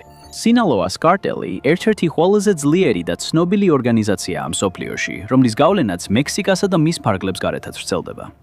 ძირითადად სინალოას რეგიონში დაფუძნებული კარტელი აკონტროლებს ნარკოტიკების გადაზიდვის მნიშვნელოვან მარშრუტებს, განსაკუთრებით იმ გზებს, რომლებიც კოკაინისა და ფენტანილის აშშ-ში გადატანას ემსახურება. სინალოასთვის ნარკობიზნესი გლობალური საქმეა. მათ აქვთ ფართო გლობალური ქსელები და მათი უნარი რომ რთულ კონტრაბანდის მარშრუტებში გაიკვლიონ გზა. სინალოას კარტელს ერთ-ერთ წამყვან მოთამაშედ ტოვებს კარტელების სამყაროში. დასავლეთ ხალისკოს შტატში ხალისკოს ახალი თაობის კარტელი, ანუ CJNG, უმაღლეს ძალაუფლებას ფლობს. ეს კარტელი ცნობილია თავისი ძალადობრივი ტაქტიკებით, მათ შორის მექსიკის მთავრობის პირდაპირი დაპირისპირებებით. CJNG სწრაფად გადაიქცა ქვეყნის ერთ-ერთ ყველაზე საშიშ და გავლენიან კარტელად. მიუხედავად იმისა, რომ ისინი სხვადასხვა უკანონო საქმიანობაში არიან ჩართული, მათი ძირითადი შემოსავლის წყარო მეტამფეტამინის წარმოებაა. ხალისკო მექსიკაში მეტამფეტამინის წარმოების ეპიცენტრად იქცა, ხოლო CJNG-ის ოპერაციები შტატის დიდ ტერიტორიებზე ვრცელდება, სადაც ისინი როგორც წარმოებას, ასევე განაწილებას აკონტროლებენ. კარტელის ძალადობრივი ბუნება მხოლოდ მეტოქე კარტელებით არ შემოიფარგლება. მათ სამართალდამცავები და მთავრობის წარმომადგენლები სასტიკი ეფექტურობით ამოიღეს სამიზნეში. ხშირად სამხედრო სტილის ოპერაციებს იყენებენ, რათა თავიანთი დომინანტობა დაამტკიცონ. აღმოსავლეთისკენ მიმავალ გზაზე თამაულიპასი ბრძოლის ველია კონტროლისთვის გალფის კარტელსა და ზეტასის ნარჩენებს შორის. მიუხედავად იმისა, რომ ეს ჯგუფები აღარ არიან ისეთი დომინანტურები როგორც ადრე, ისინი კვლავ აკონტროლებენ მნიშვნელოვან კონტრაბანდის მარშრუტებსა და უკანონო ბიზნესებს. თამაულიპასი ცნობილია ადამიანებით ვაჭრობასა და საწვავის ქურდობაში მონაწილეობით. ეს კარტელები ხშირად იყენებენ ყველაზე ღარიბ სასაზღვრო რეგიონებს ადამიანების აშშ-ში გადასაყვანად და მილიარდებს შეულობენ საწვავის უკანონო გადაქართვის ოპერაციებით. გალფის კარტელის კონტროლს ამ რეგიონზე ხელს უწყობს მისი წვდომა მნიშვნელოვან ინფრასტრუქტურაზე, როგორიცაა მილსადენები და განაწილების ქსელები. ამასობაში ზეტები, რომლებიც თავდაპირველად ჩამოყალიბდნენ როგორც პარამილიტარული ჯგუფი მექსიკის სპეცდანო ოფების დეზერტირებით, კვლავაც იყენებენ სასტიკ ძალადობას ამ რეგიონის კონტროლის შესანარჩუნებლად. მიჩოაკანში, რეგიონში, რომელიც მდიდარია სასოფლო-სამეურნეო რესურსებით, რამდენიმე კარტელი იბრძვის დომინირებისთვის. მაგრამ CJNG, Los Viagras და La Familia Michoacana არიან მთავარი მოთამაშეები. მიუხედავად იმისა, რომ ეს ჯგუფები სხვადასხვა კრიმინალურ საქმიანობაში არიან ჩართული, მათი ერთ-ერთი ყველაზე შემოსავლიანი ოპერაცია ადგილობრივი ავოკადოსა და ლიმონის ფერმერების გამოძალვა. ეს კულტურები რეგიონული ეკონომიკისთვის აუცილებელია და ცნობილია, რომ კარტელები ფერმერებს დაცვის ფულს თხოვენ. ხშირად ძალადობრივი მეთოდებით აიძულებენ მათ მოთხოვნების შესრულებას. გარდა გამოძალვისა, ეს ჯგუფები აქტიურად არიან ჩართული მეტამფეტამინის წარმოებაში, ხოლო მიჩოაკანის მრავალი სოფელი ამ ნარკოტიკის ფარულ ლაბორატორიებად გამოიყენება. რეგიონში გავრცელებულმა ძალადობამ და გამოძალვამ ადგილობრივი მოსახლეობის ცხოვრება სულ უფრო რთული გახადა, რადგან ისინი ხშირად აღმოჩნდებიან დაპირისპირებული კარტელების ცეცხლის ხაზში. გერეროში მდგომარეობა ასევე მძიმეა. ეს შტატი ცნობილია ჰეროინის წარმოებით და რამდენიმე კარტელი, მათ შორის გერერო უნიდოსი, რომელიც ბელტრან ლეივას ორგანიზაციის განშტოება, იბრძვის ამ მომგებიანი ინდუსტრიის კონტროლისთვის. გერერო მექსიკაში ერთ-ერთი მთავარი რეგიონია მაკის მცენარის მოყვანისთვის, რომელსაც შემდეგ ჰეროინა დამუშავებენ. ეს კარტელები აკონტროლებენ არა მხოლოდ წარმოებას, არამედ ნარკოტიკის კონტრაბანდულ გადაზიდვასაც, რომელიც აშშ-ში და სხვა ბაზრებზე კონტრაბანდით შედის. ჰეროინის ვაჭრობა გერეროში იმდენად დომინანტურია, რომ ის მრავალი კრიმინალური ჯგუფისთვის მთავარი შემოსავლის წყაროდ იქცა, რომლებიც თავიანთ ძალაუფლებას ადგილობრივ მოსახლეობაზე ბატონობის დასამყარებლად იყენებენ. ჰეროინის ვაჭრობასთან დაკავშირებულმა ძალადობამ მუდმივ კონფლიქტამდე მიიყვანა რეგიონი, სადაც მეტოქე კარტელები ამოწყვეტენ მაკის მოყვანის რეგიონებსა და ტრანსპორტირების მარშრუტებზე კონტროლისთვის. ამ რეგიონებიდან თითოეული თითქმის როგორც დამოუკიდებელი ქვეყანა ფუნქციონირებს, სადაც კარტელები ჩრდილოვან მთავრობებად მოქმედებენ. ისინი ადგილობრივ ბიზნესებს გადასახადებს აკისრებენ, საკუთარ კანონებს ამკვიდრებენ და თავიანთი თემების შიგნით დავებსაც კი აგვარებენ. მაგალითად, თუ ადგილობრივი მაღაზიის მფლობელი კარტელისგან დაცვის ფულს არ გადაიხდის, შედეგები შეიძლება სასიკვდილო იყოს. კარტელებს აქვთ საკუთარი ძალდატანების მექანიზმები. ხშირად ძალადობას იყენებენ კონტროლის შესანარჩუნებლად და მოქალაქეების დასამორჩილებლად. მიუხედავად იმისა, ეს იყოს გატაცება, თავის მოკვეთა თუ მასობრივი მკვლელობები, კარტელის მეთოდები როგორც სასტიკია, ასევე ეფექტური. ზოგიერთ რეგიონში კარტელის წევრები ფაქტობრივად ხელისუფლებას წარმოადგენენ, სთავაზობენ დაცვას ერთგულებისა და ფულის სანაცვლოდ, ხოლო სასტიკად სჯიან ყველას, ვინც გაბედავს მათ წინააღმდეგ წასვლას. ის ძალაუფლება, რომელსაც ეს კარტელები ფლობენ თავიანთ ტერიტორიებზე, პირდაპირ გამოწვევაა მექსიკის სახელმწიფოსთვის, რომელმაც დიდი სირთულით სცადა კონტროლის დაბრუნება კრიმინალური ორგანიზაციების მიერ დომინირებულ რეგიონებში. კარტელები კარგად არიან აღჭურვილნი, ხშირად უკეთ შეიარაღებულნი და დაფინანსებულნი, ვიდრე ადგილობრივი სამართალდამცავები. მათ ასევე ყავთ კორუმპირებული მოხელეების ფართო ქსელი, რომლებიც მათ ხელფასზე ყავთ, რაც კიდევ უფრო ართულებს მთავრობისთვის მათი საქმიანობის შეჩერებას. ამ სამყაროში კარტელები მხოლოდ კრიმინალები არ არიან. ისინი თავიანთი ტერიტორიების მმართველები არიან. ისინი განსაზღვრავენ რა ხდება მათ ტერიტორიებზე და მათი გავლენა ბევრად ცდება ნარკოტიკების ვაჭრობას. ფერმერების გამოძალვიდან ადამიანებით ვაჭრობის ოპერაციებამდე ამ კარტელების ძალაუფლება აბსოლუტურია. ბევრი მექსიკელისთვის, ვინც ამ რეგიონებში ცხოვრობს, კარტელების კონტროლის ქვეშ ცხოვრება მკაცრ რეალობად იქცა. მცირე იმედით ცვლილებისთვის თუ მცვილებისთვის თუ მექსიკის მთავრობა სერიოზულ წინააღმდეგობას არ გაუწევს ამ კრიმინალურ იმპერიებს. მექსიკის ბევრ ნაწილში, სადაც მთავრობას კონტროლის შენარჩუნება უჭირს, კარტელები ჩაერივნენ, შეავსეს ვაკუუმი და ჩრდილოვანი მთავრობის როლი იდვირთეს. ეს კრიმინალური ორგანიზაციები მხოლოდ ნარკოტიკებსა და ძალადობას არ ეხება. ისინი მთელ თემებს მართავენ, უზრუნველყოფენ სერვისებს, კანონებს აღასრულებენ და ადგილობრივ ეკონომიკებსაც კი აკონტროლებენ. თუმცა მიუხედავად იმისა, რომ შეიძლება ჩანდეს თითქოს კარტელები ახსებენ იმ ადგილს, სადაც სახელმწიფო ვერ ახერხებს მოქმედებას, მათი მმართველობის ქვეშ ცხოვრება სიკეთესთან ძალიან შორსაა. ეს არის შიშის, იძულებისა და სისასტიკის კოშმარი. ერთ-ერთი ყველაზე ვერაგი გზა, რომლითაც კარტელები ინარჩუნებენ კონტროლს, არის გამოძალვა. ისინი ითხოვენ პისოს, ანუ დაცვის ფულს, ყველასგან, ვინც ცდილობს ბიზნესის წარმოებას. ეს პრაქტიკა მხოლოდ მსხვილ კორპორაციებს არ ეხება. ქუჩის მოვაჭრეები, მცირე ფერმერები და ადგილობრივი მაღაზიებიც კი იძულებულნი არიან გადაიხადონ. მაგალითად, მიჩოაკანის შტატში ავოკადოს ფერმერებს ყოველწლიურად ჰექტარზე $1000-მდე თანხის გადახდა უწევთ. თუ ისინი არ დაემორჩილებიან, შედეგები შეიძლება ფატალური იყოს. კარტელებს აქვთ მარტივი, მაგრამ სასტიკი გზავნილი. გადაიხადე გადასახადი, ან მიიღე შურის ძიება. რეგიონებში, სადაც ამ კარტელებმა დომინანტობა დაამყარეს, ბევრ მცხოვრებს თითქმის არ აქვს არჩევანი, გარდა იმისა, რომ დაემორჩილოს კარტელის მოთხოვნებს საკუთარი სიცოცხლის ან ოჯახის უსაფრთხოების შიშით. თუმცა ყველაფერი მხოლოდ გამოძალვასა და დაშინებას არ მოიცავს. კარტელები განსაკუთრებით ძლიერები, როგორიცაა სინალოას კარტელი და CJNG, კარგად იციან, რომ ადგილობრივი მოსახლეობის გულის მოგოგება ძალაუფლების შენარჩუნების მთავარი გზაა. ამიტომ ამისთვის ისინი ზოგჯერ მფარველების როლს ირგებენ, აფინანსებენ სოციალურ მომსახურებებს, რათა ერთგულება მოიპოვონ და თავიანთი გავლენა გაამყარონ. მაგალითად, COVID-19 პანდემიის დროს, როგორც CJNG, ასევე სინალოას კარტელმა დახმარების პაკეტები გაანაწილეს გაჭირვებულ თემებში. საკვები და საჭირო ნივთები მიაწოდეს მათ, ვისაც სასწრაფოდ სჭირდებოდა. პირველი შეხედვით შეიძლება ჩანდეს, რომ ეს კარტელები სიკეთით ან სამოქალაქო ვალდებულებით მოქმედებენ, მაგრამ ეს ქოლმოქმედება სტრატეგიულია. მიზანი არის ერთგულების ყიდვა და რაც მთავარია იმის უზრუნველყოფა, რომ ამ რეგიონებში მცხოვრები ადამიანები კარტელებს დამცველებად აღიქვამდნენ და არა მხოლოდ კრიმინალებად. ეს ტაქტიკა ქმნის ერთგვარ დამოკიდებულებას, სადაც ადგილობრივი მოსახლეობა გრძნობს, რომ გადარჩენისთვის კარტელებს უნდა უმადლოდეს, რაც ნაკლებად აძლევს მათ წინააღმდეგობის გაწევის ან მათი ავტორიტეტის გამოწვევის სურვილს. მაგრამ მათთვის, ვინც კარტელის წესებს არ ემორჩილება, სასჯელი შეიძლება სწრაფი და საშინელი იყოს. კარტელები თავიანთ ავტორიტეტს უმოწყალო სისასტიკით ამყარებენ, საჯარო სიკვდილით დასჯებსა და ძალადობის შემზარავ დემონსტრაციებს იყენებენ, რათა ყველას, ვინც წესების დარღვევაზე ფიქრობს, მკაფიო გზავნილი გაუგზავნონ. ზოგ შემთხვევაში მსხვერპლებს თავი მოკვეთეს ან მჟავის აბაზანებში ჩააგდეს. ეს მეთოდები მხოლოდ მოკლისთვის კი არა, არამედ საზოგადოების შიშით ავსებისთვის გამოიყენება. იქნება ეს ინფორმატორი, კონკურენტი ბანდის წევრი თუ უდანაშაულო მოქალაქე, რომელიც არასწორ დროს, არასწორ ადგილას აღმოჩნდა. კარტელების სასტიკი სასჯელისგან არავინ არის დაცული. ძალადობა ხშირად საჯაროა, რათა ყველასთვის აშკარა გახდეს, რომ კარტელის წესების წინააღმდეგ წასვლა იგივე ბედიელის. ალბათ, კარტელის კონტროლის ერთ-ერთი ყველაზე შემაძუწუნებელი ასპექტია მათი უნარი, ბავშვები საკუთარ არმიებში გადაიბირონ. ზოგ რეგიონში 10 წლის ბავშვებსაც კი ძალით აყვანენ და ამზადებენ, რომ კარტელის ოპერაციებში რიგით ჯარისკაცებად იმსახურონ. ამ ახალგაზრდა რეკრუტებს ხშირად აიძულებენ ან ემუქრებიან გაწევრიანებაზე, ხოლო ვინც უარს ამბობს, საშინელ შედეგებს აწყდება. წამება ან სიკვდილი ჩვეულებრივი სასჯელია მათთვის, ვინც ცდილობს გაქცევას ან კარტელის გავლენას ეწინააღმდეგება. ამ ბავშვებისთვის არჩევანი მარტივია: შეუერთდე კარტელს ან შეხვდე საშინელ ბედს. ბევრს აიძულებენ ძალადობრივ საქმიანობაში ჩართვას, მაგალითად ნარკოტიკების გადატანას, მკვლელობების შესრულებას ან მეთვალყურად მუშაობას. კარტელები სუსტ ახალგაზრდებზე ნადირობენ, სთავაზობენ დაცვას და მიკუთვნებულობის განცდას.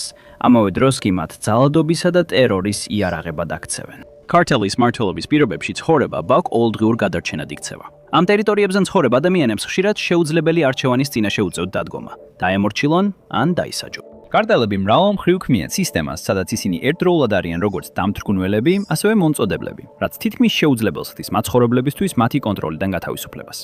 ძალადობის შიში, სიკვდილის მუქარა და მუდმივი გამოძალვა ადამიანებს თითქმის არ უტოვებს გაქცევის იმედს. მთავრობის უუნარობა ან უსურვილობა ამ კარტელების წინააღმდეგ წასვლისა მხოლოდ აძლიერებს მათ ძალაუფლებას და ძალადობის წრე შეუჩერებლად გრძელდება. მექსიკური კარტელები ბევრად უფრო განვითარდნენ, ვიდრე ქუჩის ბანდების სტერეოტიპული სახე. დღეს ისინი მოქმედებენ როგორც ძლიერი პარამილიტარული ძალები, აღჭურვილნი ჯავშან ტექნიკის კოლონებით, დრონებითა და სარაკეტო გამშვებებით. ეს ორგანიზაციები აღარ არიან მხოლოდ ნარკოტიკების გადამზიდავები. ისინი სრულმასშტაბიან ომებს აწარმოებენ, ხშირად ტოვებენ განადგურებასა და ქაოსს საკუთარ გვალში. დღეს ერთ-ერთი ყველაზე სისხლიანი და საშიში დაპირისპირებაა მიმდინარე კონფლიქტი CJNG-სა და Sinaloa-ს კარტელს შორის. ბრძოლა, რომელმაც მთელი რეგიონები გაანადგურა და უამრავი სიცოცხლე შეიძირა. ათასობით ადამიანი იღუპება ყოველ წელს, რადგან ეს ორი კარტელი იბრძვის ნარკობიზნესში, ტერიტორიასა და გავლენაში უპირატესობისთვის. მიუხედავად იმისა, რომ ბრძოლა მთელ ქვეყანაში მძვინვარებს, ისეთი შტატები, როგორიცაა მიჩოაკანი და საკატეკასი, კარტელების ძალადობის ეპიცენტრად იქცა. მთელი ქალაქები და სოფლები დაცარიელდა, რადგან ოჯახები გარბიან შიშით, რომ არ აღმოჩნდნენ მთრულად განწყობილი კარტელების ცეცხლის ხაზში. ძალადობა ხშირად განურჩეველია და მიზანში იღებს ყველას, ვინც ამ კრიმინალური იმპერიების გზაზე დგას. უდანაშაულო მოქალაქეები, პოლიციის ოფიცრები და ადგილობრივი პოლიტიკოსებიც კი ხშირად ხვდებიან მზარდი ძალადობის მსხვერპლნი, რაც ნათელს ხდის, რომ კარტელები აღარ აკონტროლებენ მხოლოდ არალეგალურ ვაჭრობას, ისინი მთლიანად მართავენ მთელ თემებს. ამ ომს სასიკვდილოდ სახიფათოს ისხდის, რომ ორივე კარტელი ახლა სამხედრო დონის ტაქტიკას იყენებს. წარსულს ჩაბარდა ის დრო, როცა კარტელები მხოლოდ ქუჩის დონეზე მოქმედებებს ან კორუმპირებულ მოხელეებს ეყრდნობოდნენ თავიანთი საქმიანობისთვის. ეს კარტელები დახვეწილები და მძიმედ შეიარაღებულები გახდნენ, მათ იგივე ტიპის იარაღი და სტრატეგიები აქვთ, რასაც ეროვნული არმიისგან ელოდებოდით. კარტელების ომის ერთ-ერთი ყველაზე შემაძრწუნებელი ელემენტია ჯავშან ტექნიკის გამოყენება, რომელსაც ინგლისურად ნარკოტანკებს, ხოლო ესპანურად მონსტრუსებს უწოდებენ. ეს არის თვითნაკეთი ტანკები, სატვირთოები, რომლებიც გამაგრებულია სქელი ფენების ფოლადით, ხშირად აღჭურვილია დღვიამფრქვევებით და ზოგ შემთხვევაში ხუმბარ მყორცნებით. ეს მანქანები კარტელებს საშუალებას აძლევს შტურმით აიღონ ქალაქები, ჩაუსაფრდნენ მეტოქეებს და მარტივად გაუძლონ სამხედრო ან პოლიციურ ჩარევას. CJNG-მ განსაკუთრებით ახალ დონეზე აიყვანა კარტელების ომი, დრონების გამოყენებით. ეს უპილოტო საფრენი აპარატები გამოიყენება მეტოქე ჯგუფებზე ასაფეთქებელი ნივთიერებების დასაგდებად, რაც ცას ბრძოლის ველად აქცევს. დრონების გამოყენება არა მხოლოდ შემაძრწუნებელი ტაქტიკაა, არამედ კარტელის მზარდი ტექნოლოგიური შესაძლებლობების ნიშანიცაა. დრონების საშუალებით CJNG-ს შეუძლია მტრის გადაადგილების მონიტორინგი, კონკრეტული პირების დამიზნება და ზემოდან თავდასხმების განხორციელება, თანაც უშუალო დაპირისპირების თავიდან აცილებით. ჰაერიდან ომის წარმოების უნარი მათ სტრატეგიულ უპირატესობას აძლევს და ეს ის იარაღია, რომელსაც Sinaloa-ს კარტელი და სხვა ჯგუფებიც სწრაფად ცდილობენ აითვისონ. დრონების შემოყვანა კარტელებს შორის ომში ნათლად აჩვენებს, ამდენად შორს წავიდნენ ეს ორგანიზაციები თავიანთ ევოლუციაში უბრალო ნარკოტრანსპორტიორებიდან სრულფასოვან მილიტარიზებულ ძალებად. კარტელებს ახლა აქვთ წვდომა სამხედრო დონის იარაღზე, თანამედროვე ტექნოლოგიებზე და სულ უფრო მეტ ახალწვეულზე, რომლებიც მზად არიან ბრძოლაში ჩაერთონ. ეს ახალწვეულები ხშირად კარტელის არმიებში ფულის, ძალაუფლებისა და დაცვის დაპირებით ერთვებიან. იმ რეგიონებში, სადაც მთავრობას მცირე ან საერთოდ არ აქვს გავლენა, კარტელები ფაქტობრივად ხელისუფლებად იქცევიან, რაც არეულ სამყაროში კონტროლისა და სტრუქტურის განცდას აძლევს მოსახლეობას. მაგრამ ეს ძალაუფლება ძვირად უჯდებათ ყველას, ვინც თანამშრომლობაზე უარს ამბობს. ისინი ხშირად სასტიკად ისჯებიან ან კვდებიან. ამ ომის შუაგულში კრიმინალურ ბანდებსა და ლეგიტიმურ სამხედრო ძალებს შორის ზღვარი იშლება. კარტელები მოქმედებენ ისე, თითქოს საკუთარი არმიები ხავთ, საკუთარი ქცევის კოდექსით, იერარქიითა და სტრატეგიული ოპერაციებით. ისინი აყალიბებენ ალიანსებს სხვა კარტელებთან, აწარმოებენ ტერიტორიულ ბრძოლებს და იყენებენ თავიანთ გავლენას ადგილობრივ ხელისუფლებასა და სამართალდამცავ ორგანოებზე ზემოქმედებისთვის. ამ რეგიონებში მცხოვრები ადამიანებისთვის მთავრობის უუნარობა წესრიგის შენარჩუნებაში მხოლოდ აძლიერებს კარტელის გავლენას.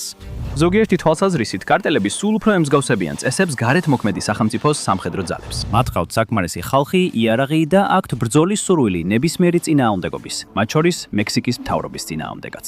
რადგან CJNG და Sinaloa's კარტელი აგრძელებენ ძალისა და გავლენის ზრდას, აშკარაა, რომ მათი ომი შორსაა დასრულებისგან. მათი უნარი დააშინონ მთელი რეგიონები და არასტაბილური გახადონ ქვეყანა მექსიკისთვის სერიოზულ გამოწვევას წარმოადგენს, რომელსაც უჭირს ამ მზარდი პარამილიტარული საფრთხის შეკავება. ამ კარტელების ომის შედეგები შორს მიმავალია.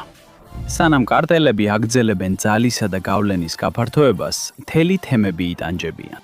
მექსიკის კრიმინალურ იმპერიებზე კონტროლისთვის ბრძოლაში ფსონი მაღალია და ომი მხოლოდ უფრო მძაფრდება. მექსიკის ბრძოლა ძლიერ ნარკოკარტელებთან 10 წლეულები გრძელდება, თუმცა ქვეყანა თითქოს დაუსრულებელი ძალადობისა და კორუფციის წრეშია გაჭედილი. მთავრობისა და საერთაშორისო პარტნიორების მრავალრიცხოვანი მცდელობის მიუხედავად, ეს კრიმინალური ორგანიზაციები კვლავ ძლიერდებიან და საზოგადოებებს შიშში ტოვებენ. Ყველას საინტერესებს, რატო ვერ შეძლო მთავრობამ მათი შეჩერება. პასუხი იმაში მდგომარეობს, რომ სისტემური კორუფცია, წარუმატებელი სტრატეგიები და გარე ძალები ხელს უწყობენ კარტელის უკონტროლო ძალაუფლებას. კარტელებთან ბრძოლის ერთ-ერთი ყველაზე მნიშვნელოვანი დაბრკოლება მექსიკის სამართალდამცავ ორგანოებში ღრმად ფესკადმული კორუფცია. 2020 წლის ანგარიშის მიხედვით, ადგილობრივი პოლიციის ძალების 60%-ზე მეტი კარტელის წევრებით არის გაჟღენთილი. ზოგ პატარა ქალაქში მდგომარეობა კიდევ უფრო მძიმეა. მთელი პოლიციის განყოფილებები კომპრომეტირებულია. ოფიცრები ან შიშის გამო ტოვებენ სამსახურს კარტელის შურისძიების გამო, ან ფულს იღებენ, რომ თვალი დახუჭონ. ეს ნიშნავს, რომ ბევრ შემთხვევაში ისინი, ვინც მოსახლეობის დაცვასა და მომსახურებაზე არიან პასუხისგებელნი, პირდაპირ იმ ორგანიზაციებისთვის მუშაობენ, რომლებიც თავად აშინებენ მოსახლეობას. კარტელები იყენებენ ქრთამსა და დაშინებას, რათა ადგილობრივი პოლიციისა და სამხედრო ძალების ერთგულება უზრუნველყონ, რაც ეფექტური წინააღმდეგობის შექმნას ართულებს. მაშინაც კი, როცა ხელისუფლება ცდილობს კარტელის წევრების წინააღმდეგ ზომების მიღებას, ასეთი შეღწევები ხშირად ინფორმაციის გაჟონვას ან საბოტაჟს იწვევს. სანდოს სამართალდამცავი სისტემის გარეშე კარტელებთან ბრძოლა გავს ცეცხლთან ბრძოლას, მაშინ როცა სახანძრო სამსახური ცეცხლის მეორე მხარესაა. მექსიკის მთავრობა დიდი ხანია ეყრდნობა სტრატეგიას, რომელსაც Kingpin-ის სტრატეგია ეწოდება და რომელიც კარტელების ლიდერების დაპატიმრებას ან მოკვლას გულისხმობს. თეორია ასეთია: თუ კარტელის ხელმძღვანელს მოაცილებ, ორგანიზაცია დაიშლება. ამ სტრატეგიამ გამოიწვია ისეთი ცნობილი კარტელის ლიდერების, როგორიცაა ხოაკინ ელ ჩაპო გუსმანი, დაჭერა ან მოკვა. მაგრამ შედეგები წარმატებულისგან შორს იყო. სინამდვილეში მოხდა პირიქით. კარტელის ძალადობა გამწოვდა და ამ ლიდერების მიერ დატოვებულმა ძალაუფლების ვაკუუმმა საშუალება მისცა ფრაქციებს შორის სასტიკი შიდა დაპირისპირება დაწყებულიყო. როდესაც ისეთი ლიდერები, როგორიცაა ელ ჩაპო, მოცილებულნი არიან, კარტელის სხვა წევრები ცდილობენ დაიკავონ მათი ადგილი სათავეში. ეს შიდა დაპირისპირება ხშირად იწვევს სასტიკ ტერიტორიულ ომებს, ზრდის სისხლისღვრას და არასტაბილურ ზრდის მთელ რეგიონებს.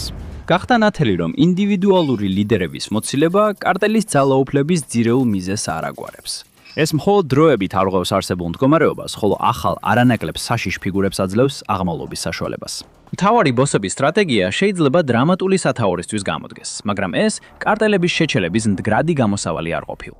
შეერთებულმა შტატებმა მილიარდობით დოლარი დახარჯა იმის მცდელობაში, რომ შეეჩერებინა მექსიკიდან კოკაინისა და ფენტანილის მსგავსი არალეგალური ნარკოტიკების ნაკადი.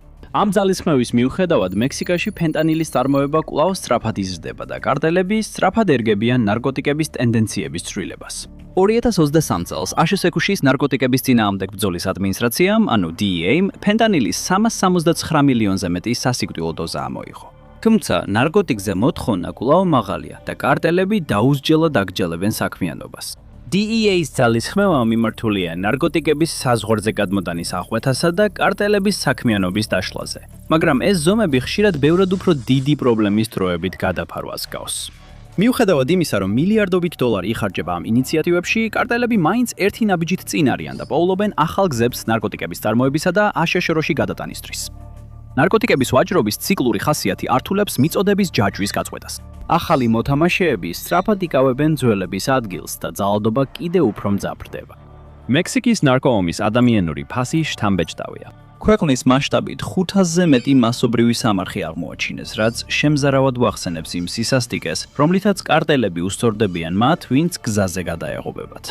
ძალადობას ჟურნალისტებიც ემსხვერპლნენ. 2000 წლიდან მექსიკაში მინიმუმ 150 ჟურნალისტი მოკლეს, რომელთაგანაც ბევრი კარტელების საქმიანობის გამოძიების ან გაშუქების გამო გახდა სამიზნე. ეს მკვლელობები მედიასა და საზოგადოებას მკაფიო გზავნილს უგზავნის. თუ კარტელებს დაუპირისპირდები, შემდეგი შენ შეიძლება იყო.